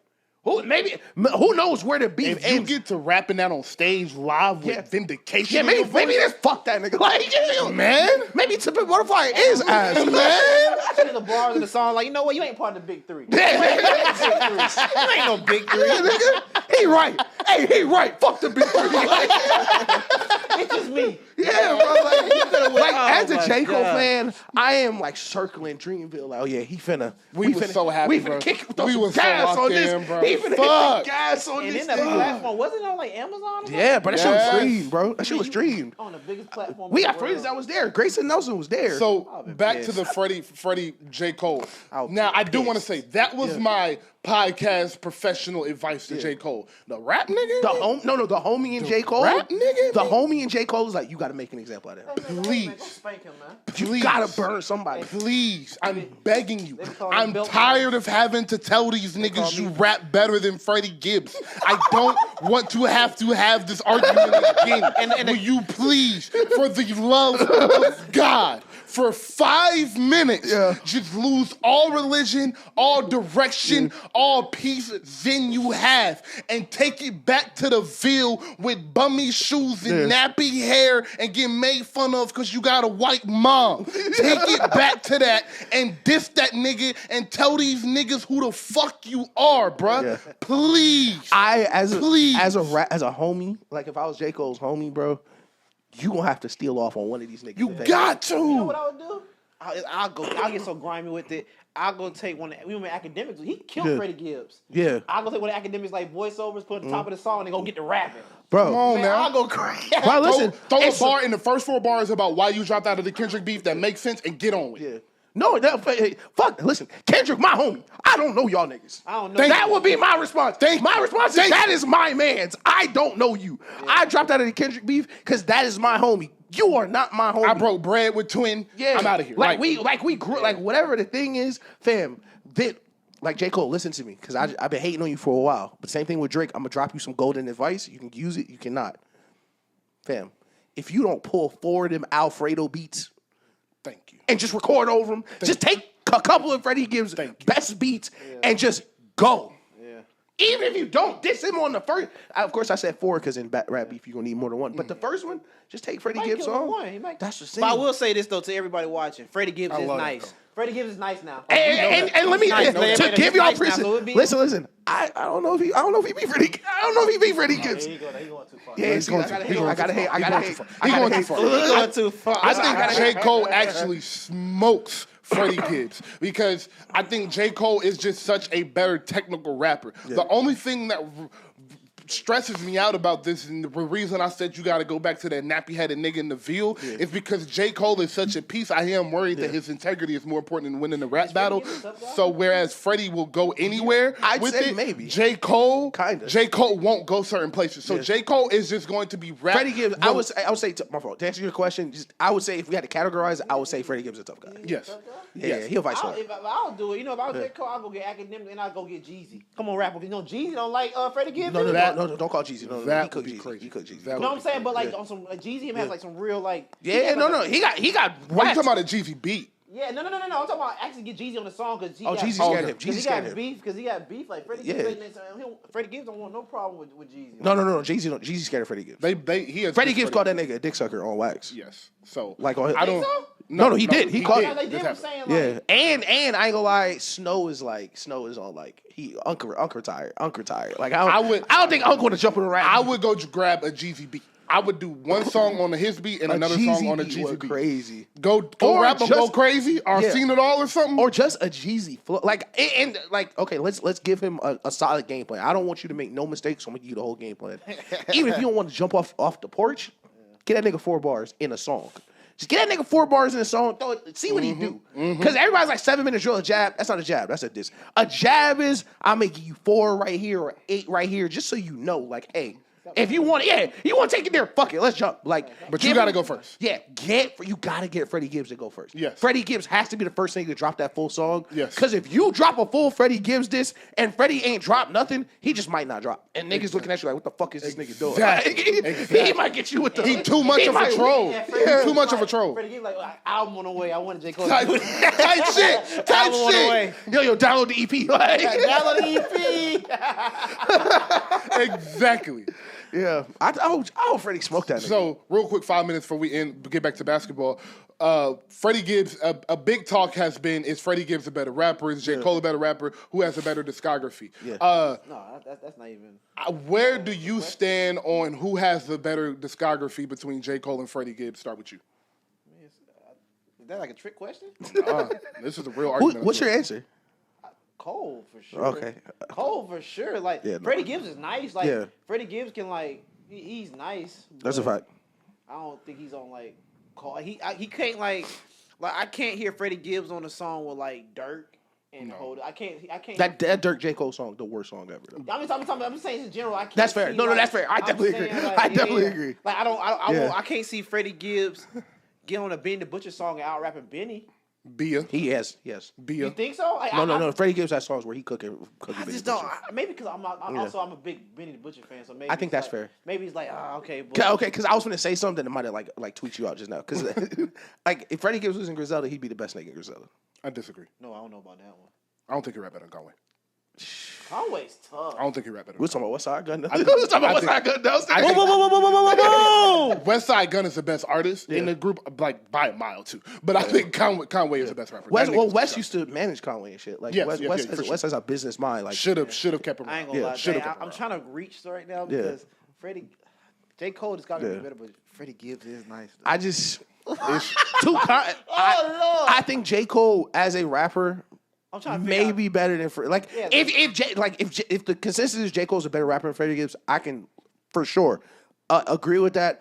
I don't think post 2014 J. Cole discography is up to par with Freddie Gibbs. Now, if you're gonna J. Cole whole discography, that's why I said whole because listen, we talking about the first 3 mixtape, Born Center 2014. Yeah, cool. I'm going that. But post Obama era. Rapping. I haven't been full with J. Cole. Okay, let's cool then. Let's go from 2017 to 2025. Who has a better discography? I don't want to answer. Freddie. Freddie Gibbs. You have to. Freddie Gibbs. That's why you're here. Listen, of course, my God. Look. I love J. Cole. I love J. Cole, but J. Cole do not have an Alfredo. And in those 8 years, in 2017 to 2025, J. Cole do not have an Alfredo in his collection. So as someone that just listened to Might Delete Later in off-season back-to-back days, and then listened to Alfredo and Bandana in back-to-back days, that who's the better rapper question is laughable. I want you to know that J. Cole is a better rapper than I thought he was. Like, I was listening to both them tapes like, nah, this is like I think that's ridiculous. fair. I think that's fair. That shit he did on the recipe with Lil Yachty is crazy, dog. He went crazy. Dog, my greatest flex is that I made a milli like I'm Bangladesh. Like, what the fuck? The nigga's trip. The shit he did on the song he just dropped, the dodge shells and collect coins like I'm Mario, is crazy. But I do want to say, if we're talking whole discography, it's still J. Cole because of the 2 early albums. But from 2017 to 2025, it's still J. Cole. Man, fuck that. I don't know why they keep playing with Cole. Like, he not who he is, bro. But the offseason and Might Delete Later is crazy. Now, Alfredo and Bandana are both better than KOD, but I don't think Alfredo and Bandana are better than the offseason or Might Delete Later. We can have the conversation about Alfredo, Bandana, and Might Delete Later. I'm not having the conversation about the offseason. That album is the best of, and then why I say discography, you know me, I include features, mixtapes, all of it in the discography. So all them songs on the Dreamers albums, I'm counting. That's fair. All them features that he's does, I'm counting. And if we're counting all of that in totality, fuck no, he don't got a better discography than J. Cole. This is what I think. I think J. Cole, just career-wise, at any point, and especially on Might Delete Later, and the offseason, as a lyrical exercise, those projects are more impressive than anything Freddie has done. But in combination with Alfredo, Bandana, and I'm forgetting the other. So separately. So separately. No, it was Pinata. That's the one. Okay. But Pinata was a little farther back. But those are arguably the best produced albums of those years too.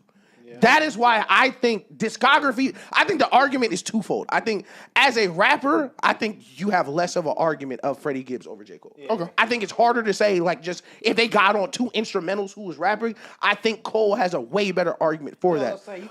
Beats, J. Cole but if I were to say like if I wanted to hear the best just out like if I were to rank those albums, I'm starting with Bandana and Alfredo and Piano just because the production, even if I don't think I think the production is a 10 and Freddie Gibbs rapping is a 9. Okay. I think J. Cole rapping on the offseason and Might Delete Later and what's the one? No, I'm thinking about the features. Mm-hmm. I think if you take his rapping, I think he's rapping a 10. Mm-hmm. But I don't think the things around his rapping, that's my thing with J. Cole, I don't think the things around his rapping have progressed as much as his rapping did. I love that point, and we can leave it there. That is an amazing close to that. But I do want to ask, so I guess we're not leaving it there. I do want to ask, and this is a quick yes or no. Do you think he creates Alfredo if he sits and focuses and only raps for 10 songs on Alchemist beats? No, because I don't think he has the freedom that Freddie Gibbs does, if that makes sense. I know it's weird that it's the opposite of what we said with Drake, but I think he is not big enough to just drop whatever he wants.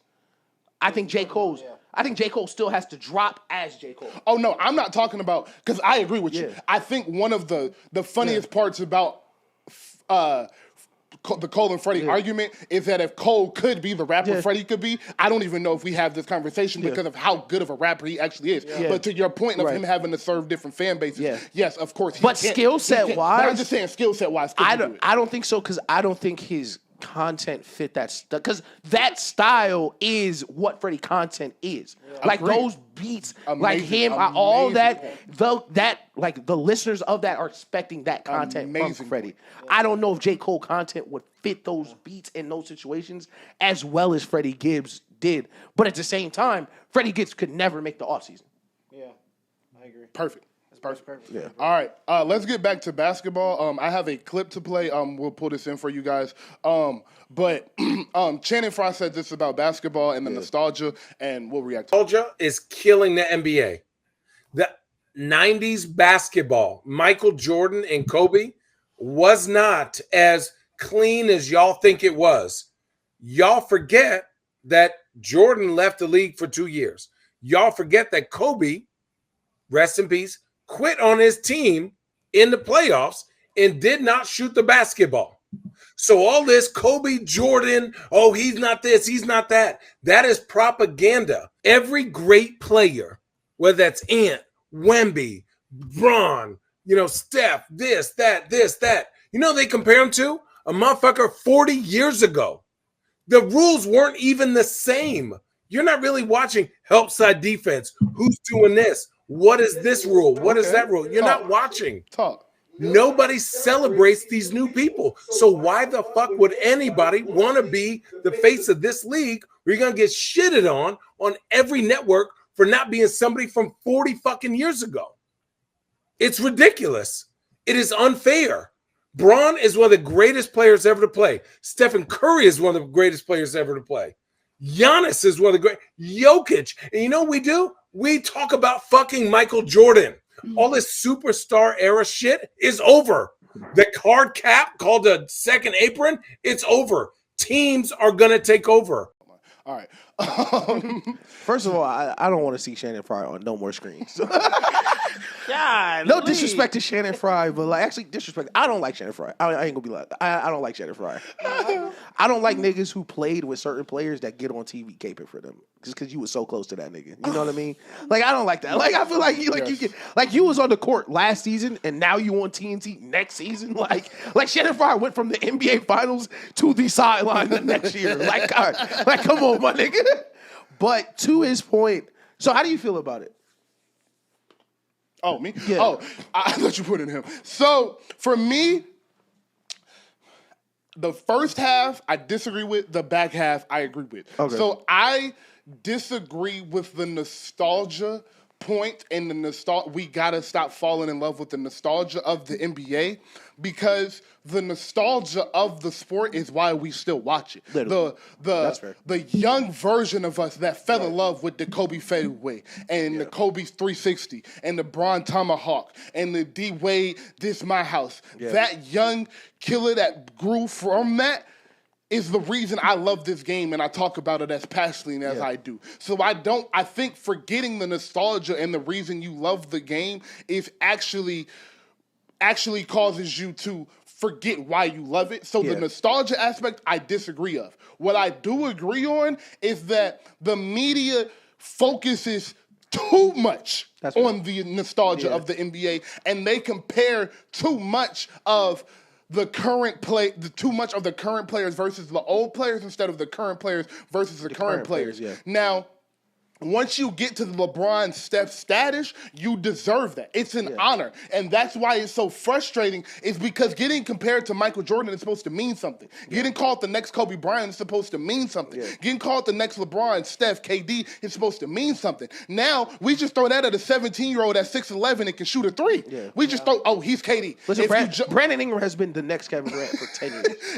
If you shoot a jumper and you jump high, you Michael Jordan or Kobe Bryant. And if you big and can pass the ball, you LeBron James. So that is the problem is that we compare them too much. It's important to keep that nostalgia and that love that you had as a young kid and as a young adult watching the game and keeping that passion behind it. But we can't keep comparing these guys to every other person that came before them and forget all the woes that came with them. Because that's what I think Channing was trying to say is that, bro, these guys had down years. Kobe had the 3 down years. LeBron had the, he's not clutch. Listen, Kobe allegedly quit on that team. He didn't quit on that team. But LeBron had his down years. Mike had the I can't beat the Pistons years. They all had the down years, and we forget. We forget about them and compare these players that are 24, 25 to the legacy of Kobe Bryant, to the legacy of Michael Jordan. And then when Jason Tatum's win the championship, we get mad he didn't win it in the way we wanted to see him win it. Yeah, that's facts. And no one calls him the best player in the world. No one calls him a top 5 players. He doesn't play in the Olympics the next year. We talking about who's the face of the NBA. Who's the face of the NBA? This tall, light-skinned 6'8" nigga that just won a championship can be the face of the NBA. So it's like, even when the players that are supposed, like Jason Tatum should be getting compared to the legacy of Larry Bird at this point. I don't know. Whoa, stop. Let's go for TikTok. He should be getting compared to the legacy of Larry Bird at this point. But he's not. Because we don't like how he wins. That's a fact. Or because his team is too good. But when the team ain't good, well, he need pieces around him to win.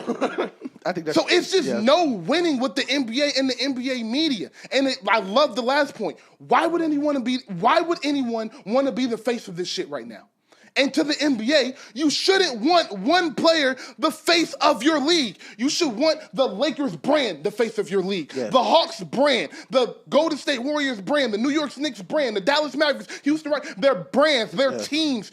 They should be the face of the NBA, not 3 players that drive the GDP of the entire league. Yeah, literally. Yeah, like the Cowboys have been terrible my entire life. They sell the most merch of any sports team. Every year. Yeah. But, so it's crazy. I'm going to take the other side. It's crazy. All the things you said made me change my mind to the other side because this is what I really think. I believe that the NBA was blessed and cursed with LeBron. Of course, because there's a downside to everything, there's a plus side to everything. The plus side for Bron was that, fam, might be at worst the 3rd worst basketball player ever. And at 25, his floor was top 5 player ever. So once LeBron became LeBron with 4 MVPs, like 4 MVPs, 5 years, whatever he did, you really couldn't compare nobody to him but Michael. Right. So for the next 10 years, you had to compare him to Michael. Chasing that ghost. But as LeBron, takes a step to the side and the Steph Curry was the face for a little bit, I think the Jason Tatum thing, the reason they don't compare him, I don't mind that, is because I don't think he should be compared to the Michael Jordan trajectory or the face of the league, because the face of the league, one, you don't We don't choose the face of the league, if that makes sense. We don't decide. The players don't decide. The fans in the world decide who the face of the league is going to be. So even when I thought Russell Westbrook was going to be the face of the league or Kevin Durant was going to be the face of the league, in 180 days, it was Steph Curry. And it was like that for the next decade. When Kobe was taken back over with Pau Gasol, I thought it was going to be Kobe for the next 5 or 6 years. He split them years with Bron. Like, the next face of the league comes on its own, and the next face of the league, I think what Ant said was right, and niggas got to cut Ant some slack. Like, if Wemby was 22 and got drafted when Michael Jordan was on the Bulls, they would have been talking about him the same exact way. Yeah. Everyone right now, whether it's fair or not to them, should not have realistic expectations of being the face of the league when it's an international superstar who might look like the best player ever next. Especially because usually it's like a transitionary period. Like between Kobe and Mike, it was like Shaq for a couple years, and then AI, and then Timmy is like. I'll say AI for a long. Like, AI with the MVP. Yeah, like it was like probably. years where it was like there's a transition. Like all right, Mike isn't the guy, but it's a lot of little guys going on. Right now, we're literally going from 15 years of Bron, Steph to I like that. transition. So right now we're in the transition of 1 year, it was Giannis, best player in the world. Next year was Jokic, best player in the world. 22, Steph, arguably best player in the world. 23, who won 23? Am I in order? Celtics. The Celtics. And that was Jason Tatum, who arguably could be the best player in the world. He just done it. No, the Nuggets. I'm sorry, The Nuggets. But like you're seeing where it's like every single year, it's like I may be the best, or I mean, like Shea may win the championship this year, and you can say Shea was the best player in the league this year. But until someone, like we just said, it's a big four right now at the top. Yeah.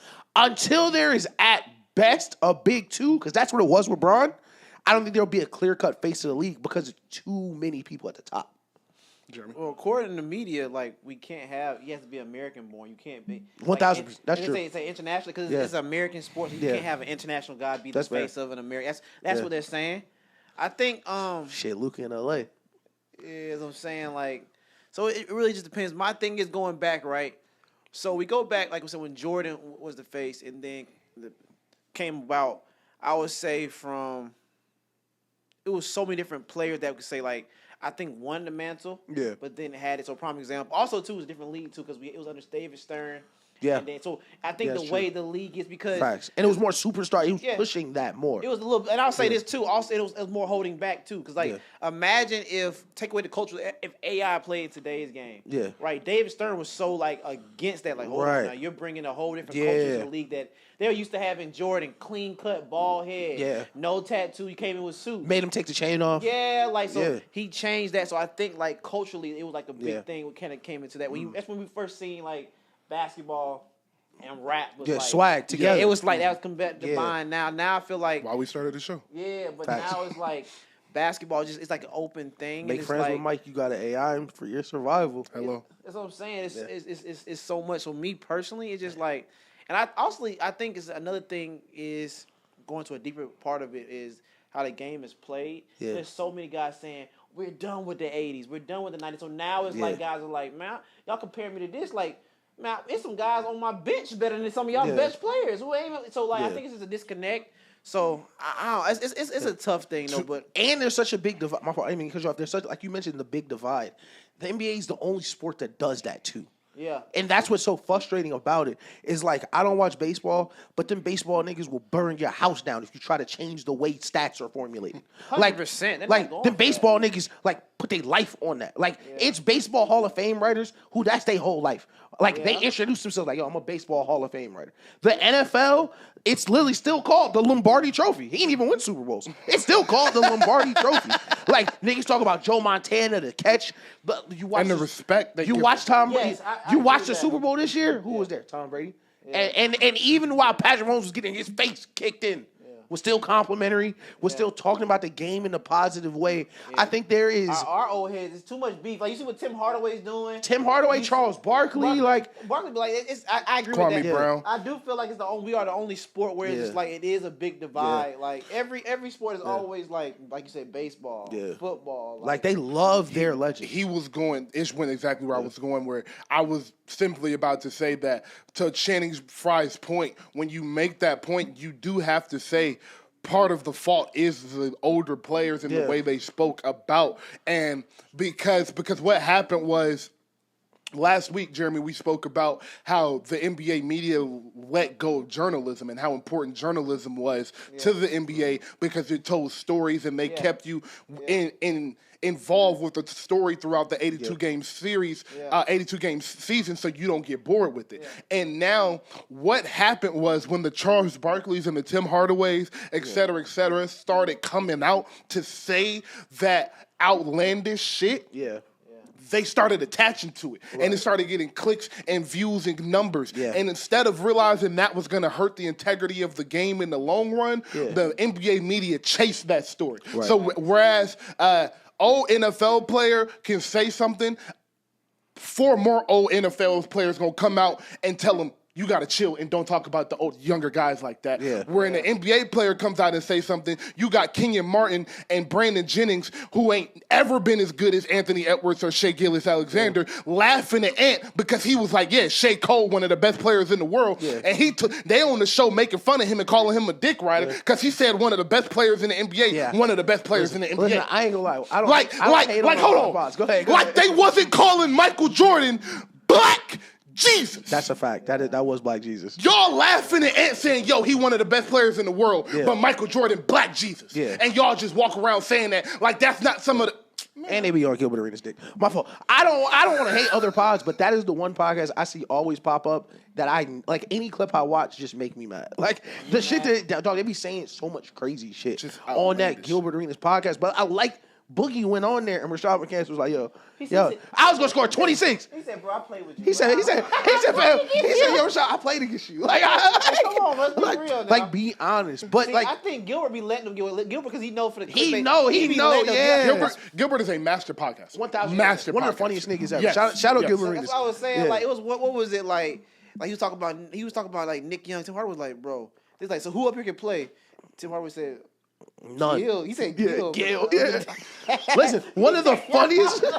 That's what would be killing me. It'd be like role players in the league today. Like, I'd have been a superstar. Listen, that bar. I feel like my thing is, I feel like the bar for being a role player now is higher than it used to be because you used to have to do more things. I think that superstar bar has not moved that much. And it's another thing how I be knowing like. Why do they be acting like superstars ain't fucking superstars? Yeah, like Kenyon Martin was just gonna come in the league and be Giannis or something. Yeah, like this is why I be knowing also too that some guys will be like, even though they played in the league, they don't be knowing the game like that. Sometimes, prime example, Nick Young was like, man, Nick a lot of them guys. He said something like, Mark Price. If Mark Price played in today's game, with the spread pick and roll, the game is made for guys like Mark Price. Yeah. When you can't touch him, nope. Split a double team. Mark Price. He invented. He was literally the first nigga. Like 50, 40, 90. Mark Price was cooking today's game. Mark Price would easily be all-star today. Chris Mullin was cooking today's game. Bro. Like Kevin Johnson, Sean Kemp, bro, cooking. Like as good as Dirk was, like fam. Dirk now? was drafted today. Like they did a review. They did like a post-career review of Dirk's game. Like 60% of his shots were 1 foot in front of the 3-point line. That like they just didn't know. Like, hey Dirk, if you take one step back, you're the best player in the league. That means Kobe was probably at 92. But it's so crazy. They compared it to Kobe because Kobe was one of the first people to start shooting pull-up threes in normal flow of basketball because he used to shoot so many long twos. If Dirk would have took 30% of that behind the line, Dirk might be second all-time scorer. That's it. He's the best player. He's instantly one of the best players. I feel right now, I told Jalen this the other day, drop Kevin Garnett in the NBA right now, 04 Kevin Garnett, he's the best player in the NBA. I mean that. Maybe. I mean that. But maybe because he's really 1 through 5. But I would say that's why. Bro, do you know what he would be defensively right now? Yeah. That 2000s era, I would say, is probably the only basketball that translates in every league. Yeah. Thank you. Because it's some guys in the 90s who could play today's game. And the 2000s was right in the middle. Yeah. Exactly. So, like, you can take, like, prime example, like Allen Iverson in today's game. You can't touch him quicker, faster. He's averaging 35. Bro, Allen Iverson, Stephon Marbury, niggas who used to just get in the court. Steve Francis. Just get buckets. They don't kill him. T-Mac would be ridiculous. Fam, skip to my Lou. Rayford Austin. How spaced the game is now. Yeah, Bro, Kobe was shooting Kobe was shooting layups with 4 7-footers in the paint. Yeah. It would be 2 on his team and 2 on the other team. That's a 4 fact. 7-footers in the paint. Now, Like, I will a say- different game, bro. Now, a lot of guys in the 90s and 80s that I don't think can play in today's game, to be honest. I got a hot take. But I do think a lot of guys from today's game can't play in the 90s and 80s. I think that's true, too. Think about these motherfuckers spoiled now. Think about the charter flights, none of that. Think about the Oh, okay. meals, Yeah. none of that. Take away Think about the prep, none of that. Let's talk about just basketball. That's too many variables. About to say basketball. That's not that to me. That's a part of the game because that makes these players better, and that makes these players fresher on a night-to-night basis. They have the best trainers in the world. They have the best gyms in the world. They have the best staff in the world from a night-to-night, game-to-game basis. These guys was taking regular coach flights. They was getting to cities with bad gyms, carpet gyms, bad backboards. They was eating McDonald's and whatever the fuck on the plane. They wasn't getting Have the best niggas ever training. hooped in a Jordan 3? Bro, just casual like play they basketball in a weren't getting Jordan that, 3, so bro. that Like- makes these players better. So I do think you have to say if we gonna switch the eras, we gotta switch the conditions too. I'm just saying. I think I'll say this though, and I am part of this. I think more guys in today's game could play back then than these guys could now. Like That's a fair point. Like I would say, like I'm naming guys like Kevin Durant cooks back then. Yeah. Carmelo Anthony cooks back I think then. I think that I this is how I fall on it. I think skilled small forwards and up, so shooting guards, point guards, translate. I think it's 5 big men that could play in the 90s. Thank you. In today's five Thank big you. men, Five big men in the Daniel NBA Gafford, right now. no. Derek Lively, Joel no. Embiid could not play in the 90s. No. And he's No, an you MVP. can't say that. Akeem played. Joel Joel Embiid's just- not. Joel Joel just- Embiid's not an is- MVP. Joel might be more skilled than Akeem Olajuwon. No. I'm telling you, he might be more skilled. But this is why I say might be more This skilled. is why I say no on the Hakeem to like just a comparison 1-to-1. Akeem physically was so much more equipped as just a human. He was different than Joel Embiid because Joel Embiid is a big man in today's NBA where you're going to be the biggest person on every court. You're going to get every single free throw because you're the biggest person on every court. And when other teams play you, there's not 30 other Joel Embiids. So there's not game plans to really hold you again. Like when you really see Joel Embiid dominate another team, it's because teams nowadays have one center. Yeah. We talked about this with Shaq. Teams used to have 3 garbage big men just on the bench because you knew you needed 20 fouls for Shaq tonight. Shaq was dominant, but I'm gonna say I think Akeem. I think Joel could play. I think he's too soft. That's what I was about to say. I think he's too soft. Your skill set don't point, think so. you agree with. He would be one of the most skilled big men in Listen, whatever John era. Collins bullied Joel Embiid in NBA. Whatever era he playing, he one of the most skilled big men. But as Isha said, Yeah. he got bullied. I seen him get bullied by John Collins. I just don't see Embiid get pushed off his spot too easily Jokic- and settle Jokic for was jumpers. killed Yeah, back then? yes. Yes. 1,000%. Yes. But I think the difference with Joel Embiid and Jokic is Joel Embiid body should not be playing basketball. Just physically. I'm talking about just skill. I'm talking about injury and stuff because I know that's like No, but the thing is, with his body, I think his center of gravity is too high to be a low post player.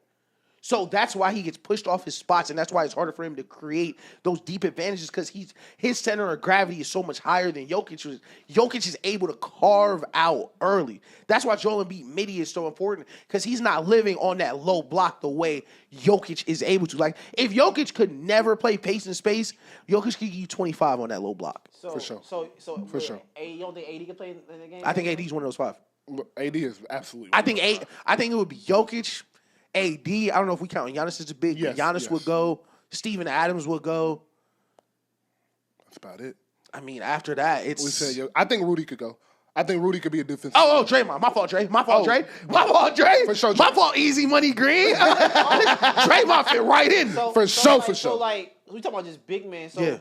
I think 4s and 5s. Now, if you were to say, you can. So Zion couldn't play in that game back then? Oh, Zion. I think Zion could. Zion can play any area, bro. Yeah. That type What of about Jaren explosiveness. Jackson? I've been hearing. No. I've heard. Hey, let me tell you something. Another Roby bad take. Yeah. Roby said Jaren Jackson will be the best player on the Rockets. Oh, yeah.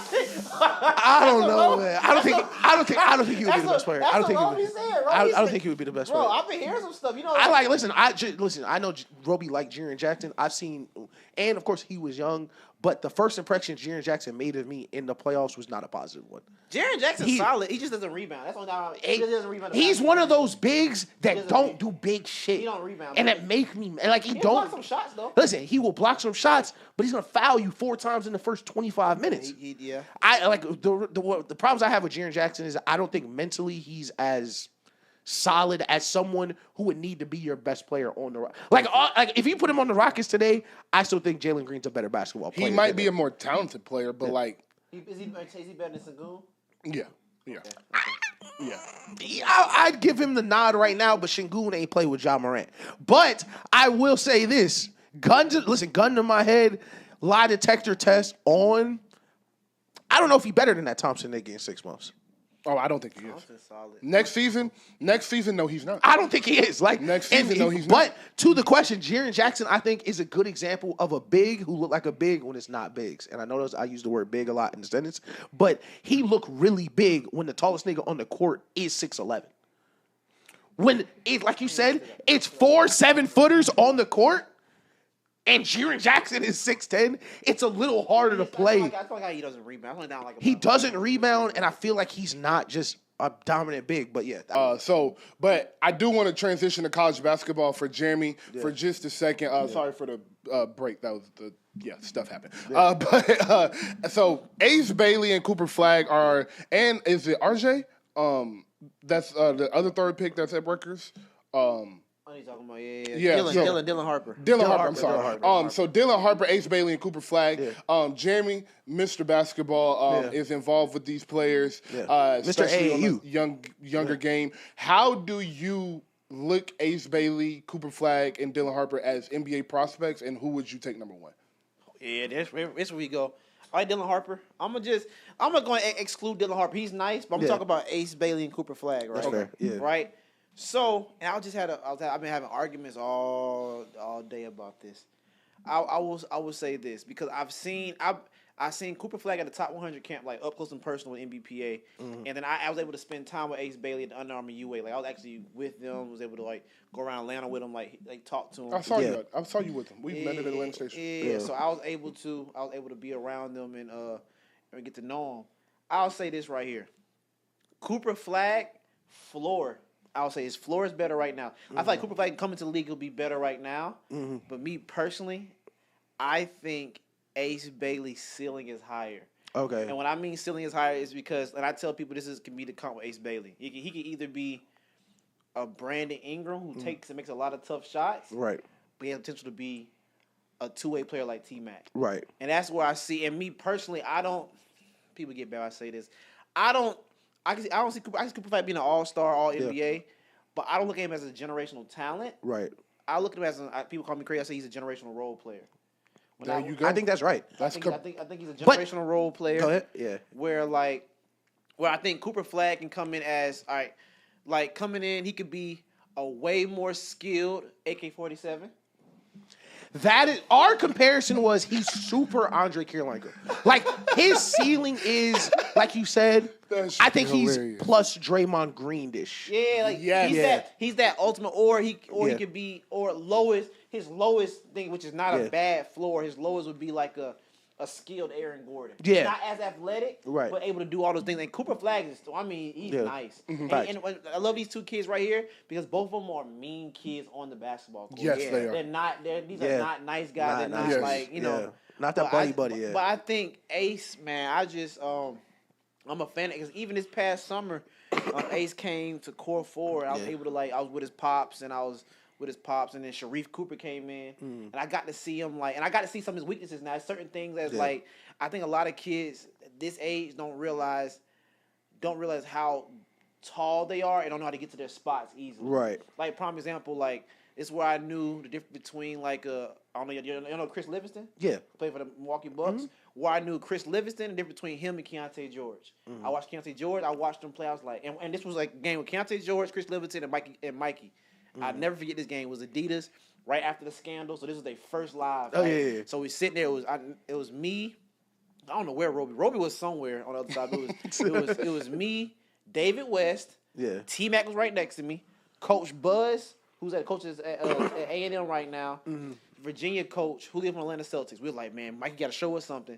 And that's why I knew Mikey's not a pro. Mikey, I hate, like, that's back when Mikey was at his power. When Mikey was like, everybody loved Mikey. Yeah. Mikey's not an NBA guard. Like, I watched him full court. He's amazing, but in half court, he looked regular. But then I watched, like, Chris Livingston, where I was like, he's a pro, but he doesn't know, like, at Chris Livingston, at AAU, you should be able to do one dribble, I'm at the cup. Yeah. One dribble, I'm get to my space. It should be easy for, like, you're making it harder for you to get these buckets. You get buckets to make it too hard. Yeah. Keontae George, head over heel, like, oh, that's an NBA player. Yeah. I'm a one dribble pull up, get to my spot. Yeah. All right, I'm cut to the basket. Alley, like, he's a pro, so I was able to see that. So I think I watched Ace play against Sharif, and granted, Sharif's a pro. He's an NBA game. Sharif's able to, like, he's probably a little stronger than him right now, push him around. But there's certain stuff he has to learn, like, all right, I can get to my spots easier. Yeah. Let me get here. But all that being said, so I've seen all this, and I'll be able to realize what's a pro now. Both of these are great guys. I think they could be all NBA and probably superstars. But I like Ace Bailey being that his ceiling is higher. I will go with him first. But depending on, like, say the lottery drops and the Spurs get him, I'll say go get Cooper. Or if something happened, a pick in, I'm just say something crazy like Indiana Pacers mess around and get number one, go get a Cooper. But if your team is like Washington, I would want to that need a guy. That need a guy, go get Ace. But also too, but like if I'm the Pelicans, who am I get the first pick? I don't know if I get an Ace because we just had Brandon Ingram and Brandon Ingram and Zion and they're so close, together. Or I will go Cooper. Yeah, I'll go Cooper for that spot because you can just kind of plug Cooper and he can run this and that. But do I get a Dylan Harper? Yeah. So it just depends on how you. I think what's interesting to me is because I told you I was going to talk about this earlier. What's interesting for me is I want both. The Spurs have their unprotected first and the Hawks unprotected first. So it is possible where we could get 1 and 2. Yes. And everything you said about them being so different is why, like, of course, I don't think it'll ever happen. But if it were to fall that way, I would rather us go Cooper Flag, Ace Bailey than trade that second pick for, like, assets or anything like that. I said smart. Because not cut you off real quick, I'm sorry. And that's perfect you say both because you remember during the trade deadline, the Spurs were interested in getting Brandon Ingram. Yeah, exactly. And Brandon Ingram will fit well with a Wemby. So that right there, so going back to what you said, I can see Ace playing for a Spurs. Yeah. No, I definitely would love that. Hey, you killed it. I have nothing to add. I don't watch college basketball like that. But you do. To your point about cook that. Like, of course, your eye for knowing what's a pro and what is a pro is much different. But I think the first time I ever saw the difference was when I saw Jaylen Brown in high school, his senior year. You can tell head over heels. Like I'll never forget this. You remember Asia Wilson? I don't know if you ever. You know our brother Malik. Yes. Malik Wilson was the most athletic, physical people I ever met. Yeah. Super strong. Went to the military after. He was our Draymond Green on our Newton High School team. Yeah. Fam, Jaylen Brown. I'll never forget it. Jaylen Brown caught the ball in the right corner, swing through one dribble, was at the rim, pump fake. Dude, grab him. He jumps anyway, dunks the ball with him on his back. I'm like, that's an NBA player. That is the difference. That is an NBA basketball player. Boy. Like, oh yeah, he's literally different than the other 9 people on the court. I knew the first difference in the high level basketball players the first time I saw Miller Grove. I don't know if you remember the name Mufan Udofia and Tony Parker. Yeah, Tony Parker beat us so when I was a freshman in high school, I was maybe in 8th grade. Our school in Augusta, Richmond, they was like one of the top schools in Augusta, and we could not beat Miller Grove. Yeah, Miller Grove was different. Miller Grove for like 5-6 years. Yeah, Tony Parker was crazy. Miller Grove for like 5-6 years was a powerhouse. And Tony Parker and Mufan Udofia. Mufan Udofia went to Georgia Tech, and they had this dude named Stephen Hill. Yeah. He played NFL wide receiver for the Jets for a couple years, and he went to Georgia Tech. So them three. It was like the big 3 of GHSA. They was on TV every week. They was the shit. They walked in with the uniforms, matching socks. That was elite socks. Miller Grove felt like a college. Dog. Like Miller Grove, like before I knew what aura was, Miller Grove had aura. Bruh, my dad was in warm-ups, and this was the first game we went. We didn't know who Mufan was. We went to that game in warm-ups. He said, that's Mufan. 2 minutes later, that's Tony Parker. 2 minutes later, that's Steve Hill. Niggas ain't taking their warm-up sets. You just know the difference. Like, it just looked different out there. That's a fact. So, seeing especially we went to Georgia State. So a lot of it's like G Leaguers or semi-pros, like guys who were like elite basketball players would just come into our rec. Yeah. I will never forget the trainer for, it was a trainer for some regular NBA nigga came into the gym and didn't miss for 2 hours.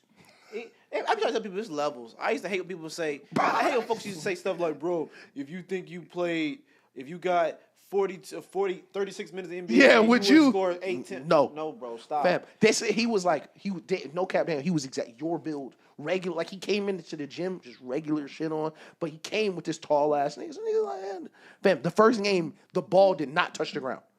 The first game, they were catching it. First game, the big nigga shot a no-dip 3 in the corner. Catch it up, gone.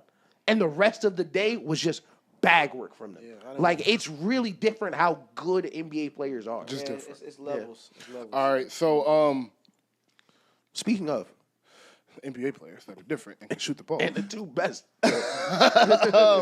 I wanted to take a moment to take a second and talk about the Warriors because take a moment to take a second. That's that's repetitive. But Jimmy Butler, Steph Curry, and the Warriors look good. They are 6-1 in their last 7 games since Jimmy has been there, undefeated since the All-Star break, and just beat the Hornets by 36. And they have a very favorable. Free LaMelo, my fault. Man, what? They have a very favorable schedule over the next 7 to 10 games, and I really think they have a chance of solidifying this 6th seed over the next 15 games. Mm-hmm. Now that play-in is a play-in, so. Not even going to talk about that. But if they get the 6th seed and get to match up with Houston or Memphis, I will say I do think the Warriors have a chance to go to the NBA Finals. Okay. And I want to make something clear. A lot of you people, we hear that and say, oh, my God, he loves the Warriors so much. Oh, my God, Steph this, Steph that. He's not that good. I need you to realize that, Steph is actually one of the most underrated players in the NBA. Still, after all this time, we still underrate Steph Curry. And more importantly, we underrate who Steph Curry is in the playoffs. That's fair. Yeah.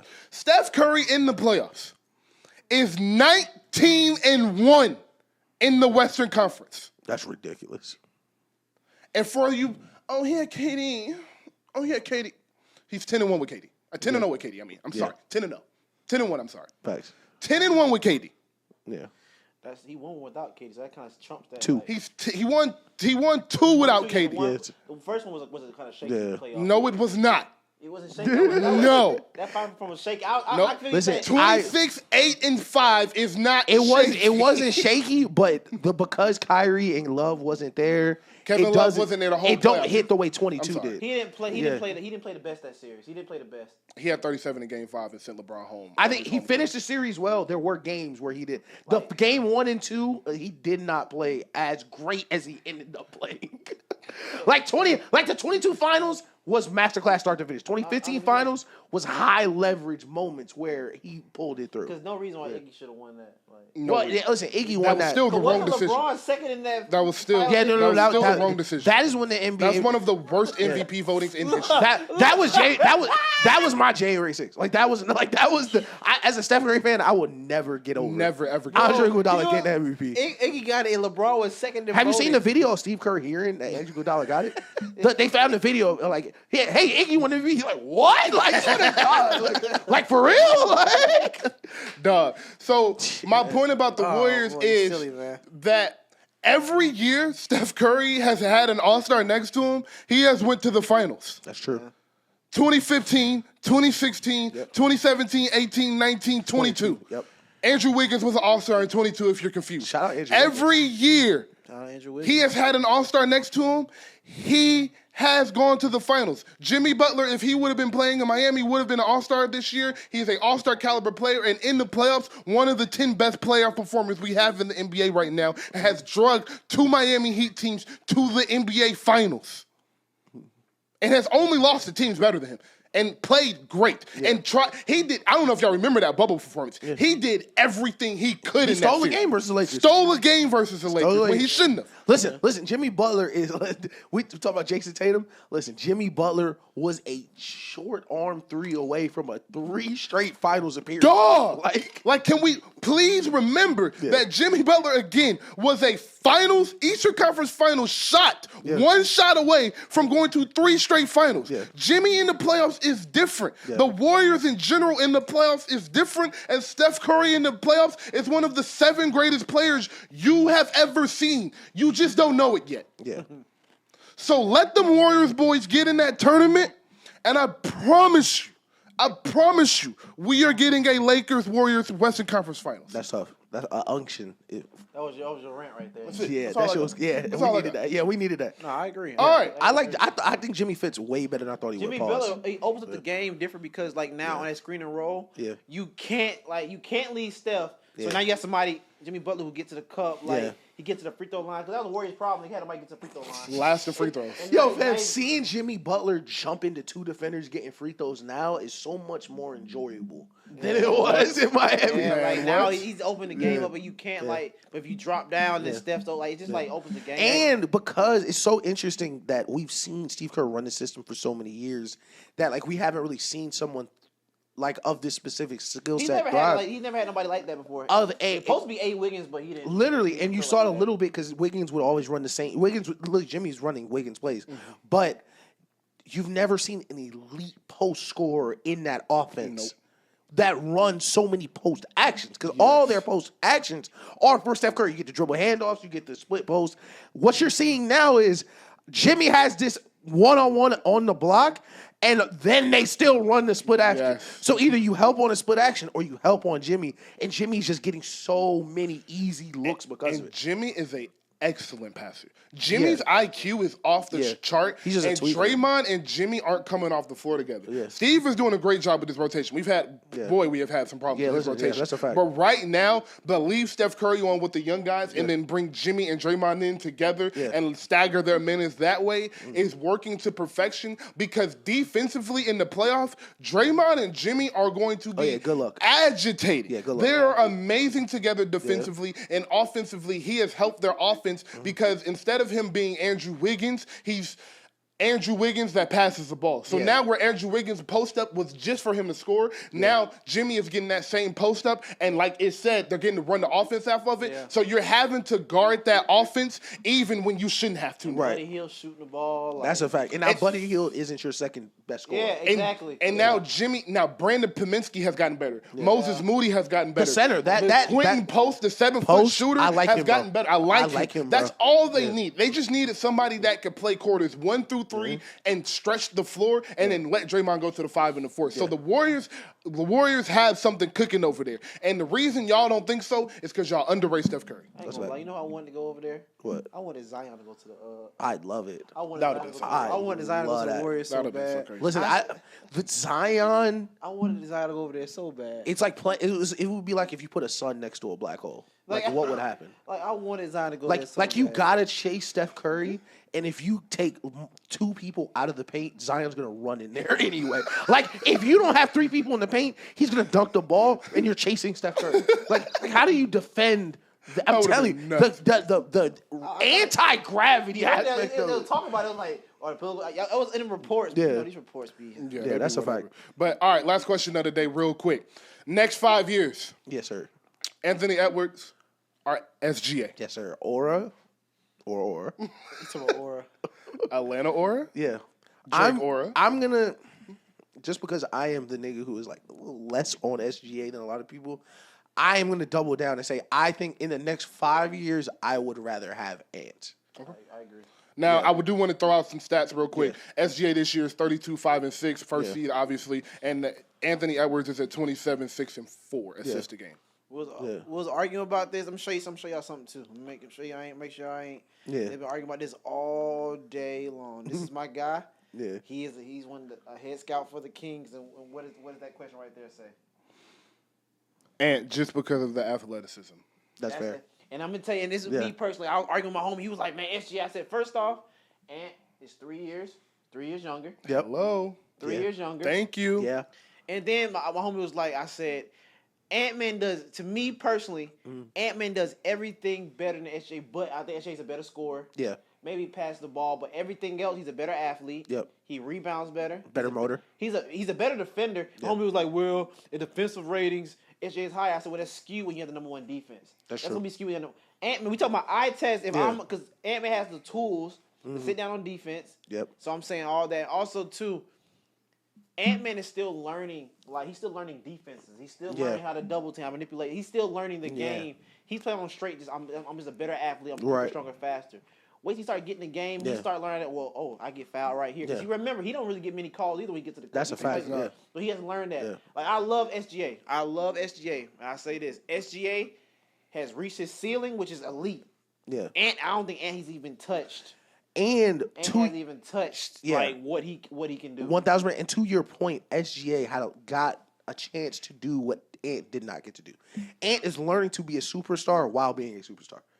SGA got to, that's Kawhi Leonard, that's Chris Paul. We're gonna make the playoffs this year, and if we lose, nobody cares because we're in OKC. And I got Chris Paul. I'm gonna live with Chris Paul for a year. You heard what Lou Williams said? Lou Williams said, he said, we taught SGA. Yeah, he lived with Chris Paul for a year. Like you had Lou, when Lou was dropping 20. Yeah, and Lou was like, man, this is Lou Williams right here. Yeah, like so that Clippers team was crazy. Yeah. So he had that's one other thing too. He had solid vets. Yeah, he's able to learn. Not take anything. He's blessed to have that. But I just think I'm not hating on Rudy Gobert or nothing, but if I'm a GM, I will go Ant-Man because and then also too I think. Ant-Man makes more winning plays on the defensive end. Like the other night. That block was crazy. That block was crazy. He had a few of them, right? Yeah. Remember his head hit the backboard getting that game? Like, he's like, when it all said and done, I'm gonna sit down. I'm gonna guard your best player. Yeah. As in like OKC, the whole team is like. Oh yeah, Lou Dort, Caruso, like it kind of reminds me of like they're a little bit more skilled. It kind of reminds me of like AI 01. We had a bunch of just killers and like we don't play defense, and I'm gonna go get my buckets. Yeah, they're more skilled than that 01 team. But like SGA has more room for error in my opinion because he has people to kind of come, And my thing, I did not think we was gonna have a clean sweep, but. My answer is also Anthony Edwards. I thought he was going to say SGA. Yeah. My reasoning for Ant is a piggyback of both of what they said, but what he ended with is the reason I'm going Ant. I think SGA is damn near at his ceiling. I think Ant hasn't even scratched the close to his ceiling. Right, yeah. I think Ant's prime is still 2 to 3 years away, and once he hits the prime, we're going to have a clash in the West every year between him and Wemby. Yeah.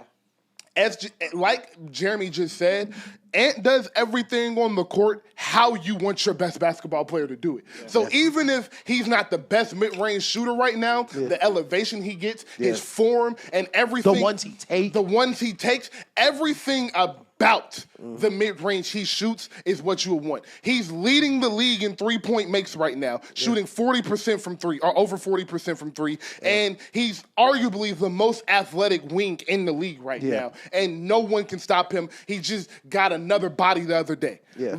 So when you take all of that at 3 levels, he's a better three-point shooter, and that's going to stay that way. He's not a better mid-range shooter right now, but I could think he will get to the level of mid-range player that Shea is. And in finishing, his Euro step game has grown so much this year. He has gotten so much better at slowing his pace down and not just relying on his athleticism when he gets in the paint. So he's learning to finish below and above the rim, which is going to extend his career. And then lastly, to both of y'all point, defensively, it's not even a question. About defensively, Ant is going to sit in the chair and guard your best player for an entire playoff series. Yeah. Now, he might get his ass worn out like he did against Kyrie. But it might work when he do it against Jamal Murray. Facts.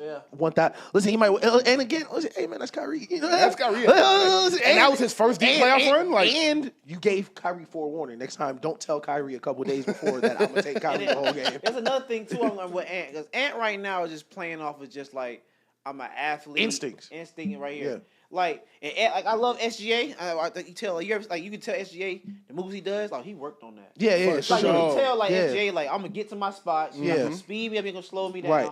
Yeah. Like Ant-Man hasn't even got that pace. He doesn't have like the control to boom now go. Yeah. He's more like Ant-Man's just like either I'm gonna just go or I'm gonna step back. Like I think as his game continues to grow, he learns the game. It's gonna continue to get the court will get easier. The game will get slower and slower. I think I think everything we've said so far is great points, and I want to just add this last side of the conversation because I think this helps me in a lot of just I don't want to say casual basketball watch because I'm not casual because we watch basketball like literally all the time. I mean, people who are like maybe you're not watching every game of NBA or every game in Oklahoma City. I think what separates him for me personally is I run this test for all my favorite superstar players. Ant just more of a tweaker too. Like if I had a game for my life and I had to choose between one, I think Ant is more likely to explode.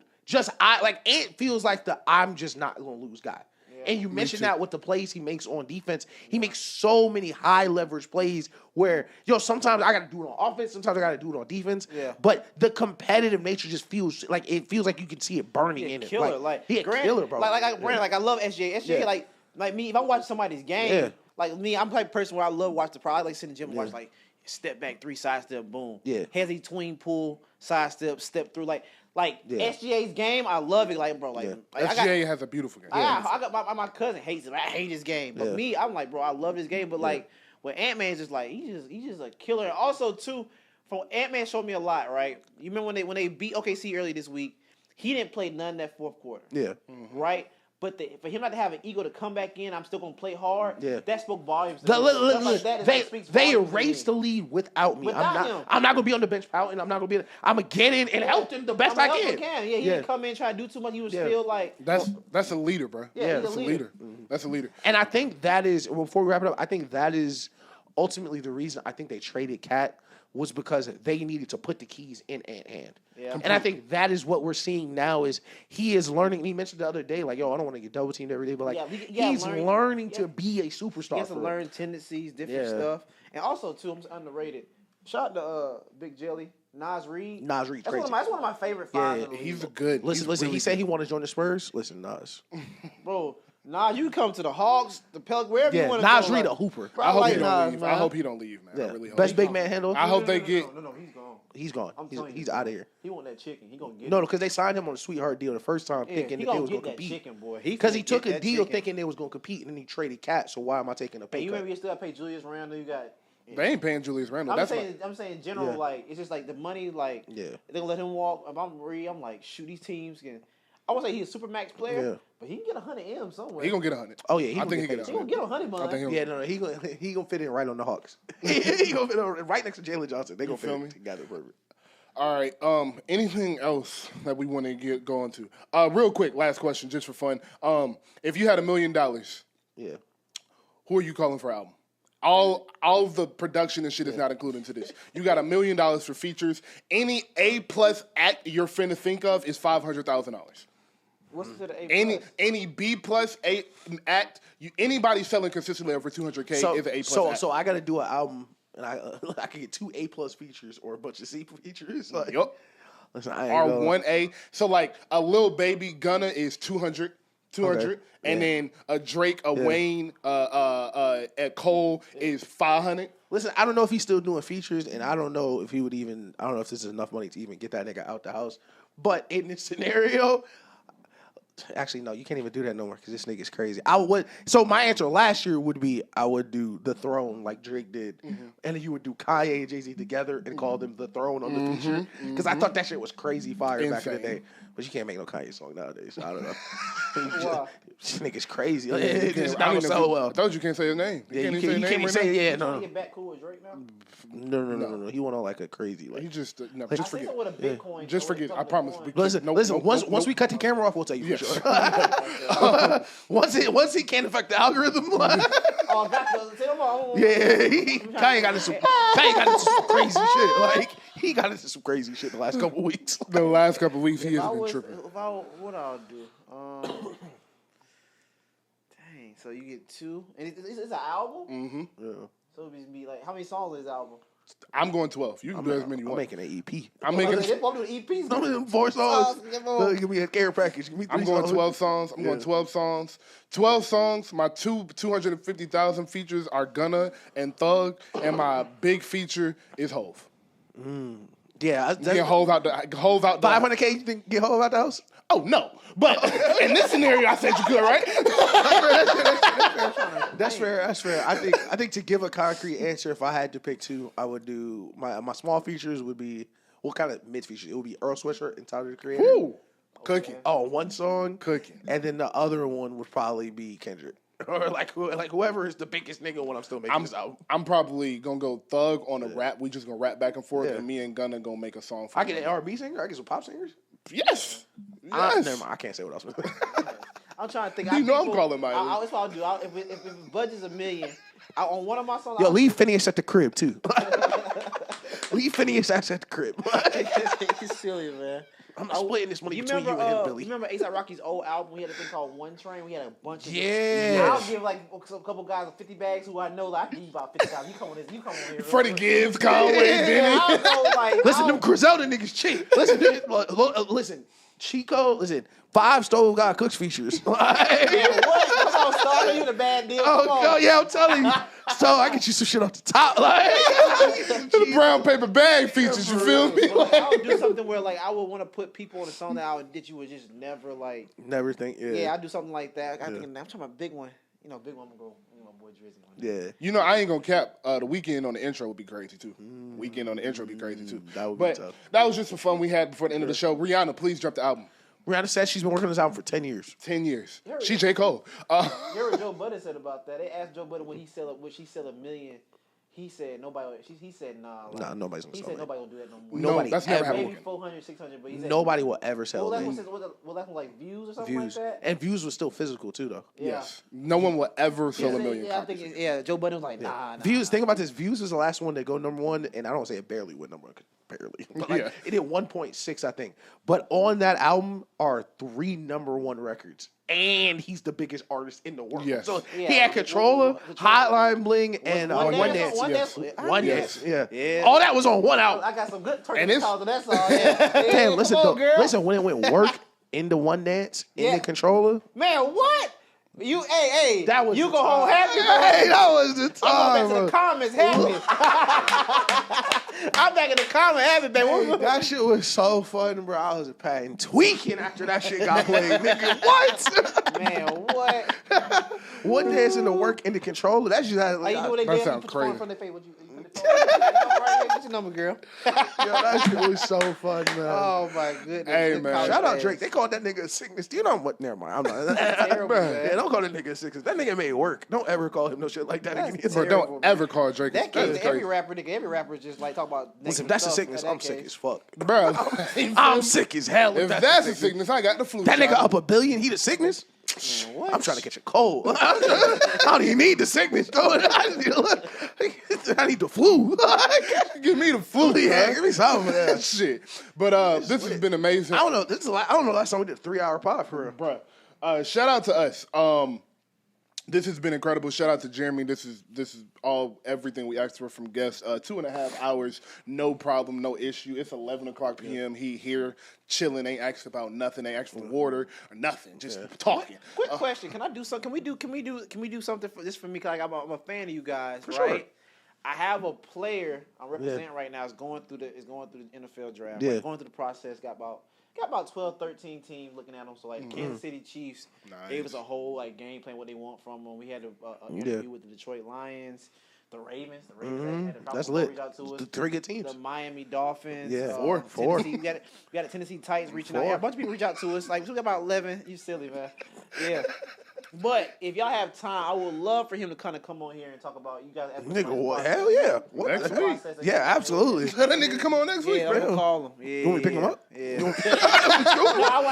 No, I'm saying, listen, we really want him on the show. Like, Not a game. any good guests, we are happy to have. Bro, Like, please. Anybody you can think of, send our way. This summer, a lot of my NBA guys home. We got I got For one sure. NBA guy that's dying to tell some secrets. Listen, I got him. And if we need to go get a bigger space for that day, we can figure that out. Like, it ain't Or no- just go somewhere else. Like if you want to feel, yeah, for Type sure. shit. We for sure work it out. Yeah, no for problem. sure, for Yeah, sure. you got Absolutely. family, man. Like, But and next time bring Roby ass on here with you. Roby's so scary. Roby ain't came up here since he said Justin Herbert was better than Lamar.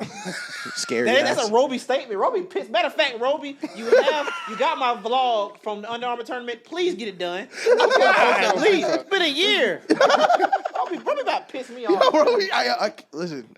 A year for a vlog is But hilarious. the thing is, Roby hate all his friends. Yeah. You know what's crazy though? I ain't gonna lie. When I make it, when I make it, Yeah. like I want Roby to be the guy who be my cameraman everywhere. Yeah. Roby's that's my little brother. I Yeah. love you, Roby, but hey, Nah, man, if I was a like- Twitch streamer, I'd definitely have Roby as a cameraman. Duh. Roby funny as fuck. Roby will be Roby- on camera. Roby is funny. Roby is Yeah, hilarious. this stuff Yeah. Roby be saying, and Roby, you ever seen Roby's? We'll talk about his type of women. I think over here. Now we really hating. Yeah, that's how we get to the I'm real- cutting it, Roby. I got you, my brother. This is the show about nothing, episode 107. Listen, to know what type of women, subscribe to the Patreon below. Yeah. Subscribe to the Like, Patreon. subscribe, comment. This my is the show about God. nothing. Ish, Rock, Jeremy. You can love us, you can hate us. I just hope you pay us. Post for the thumbnail.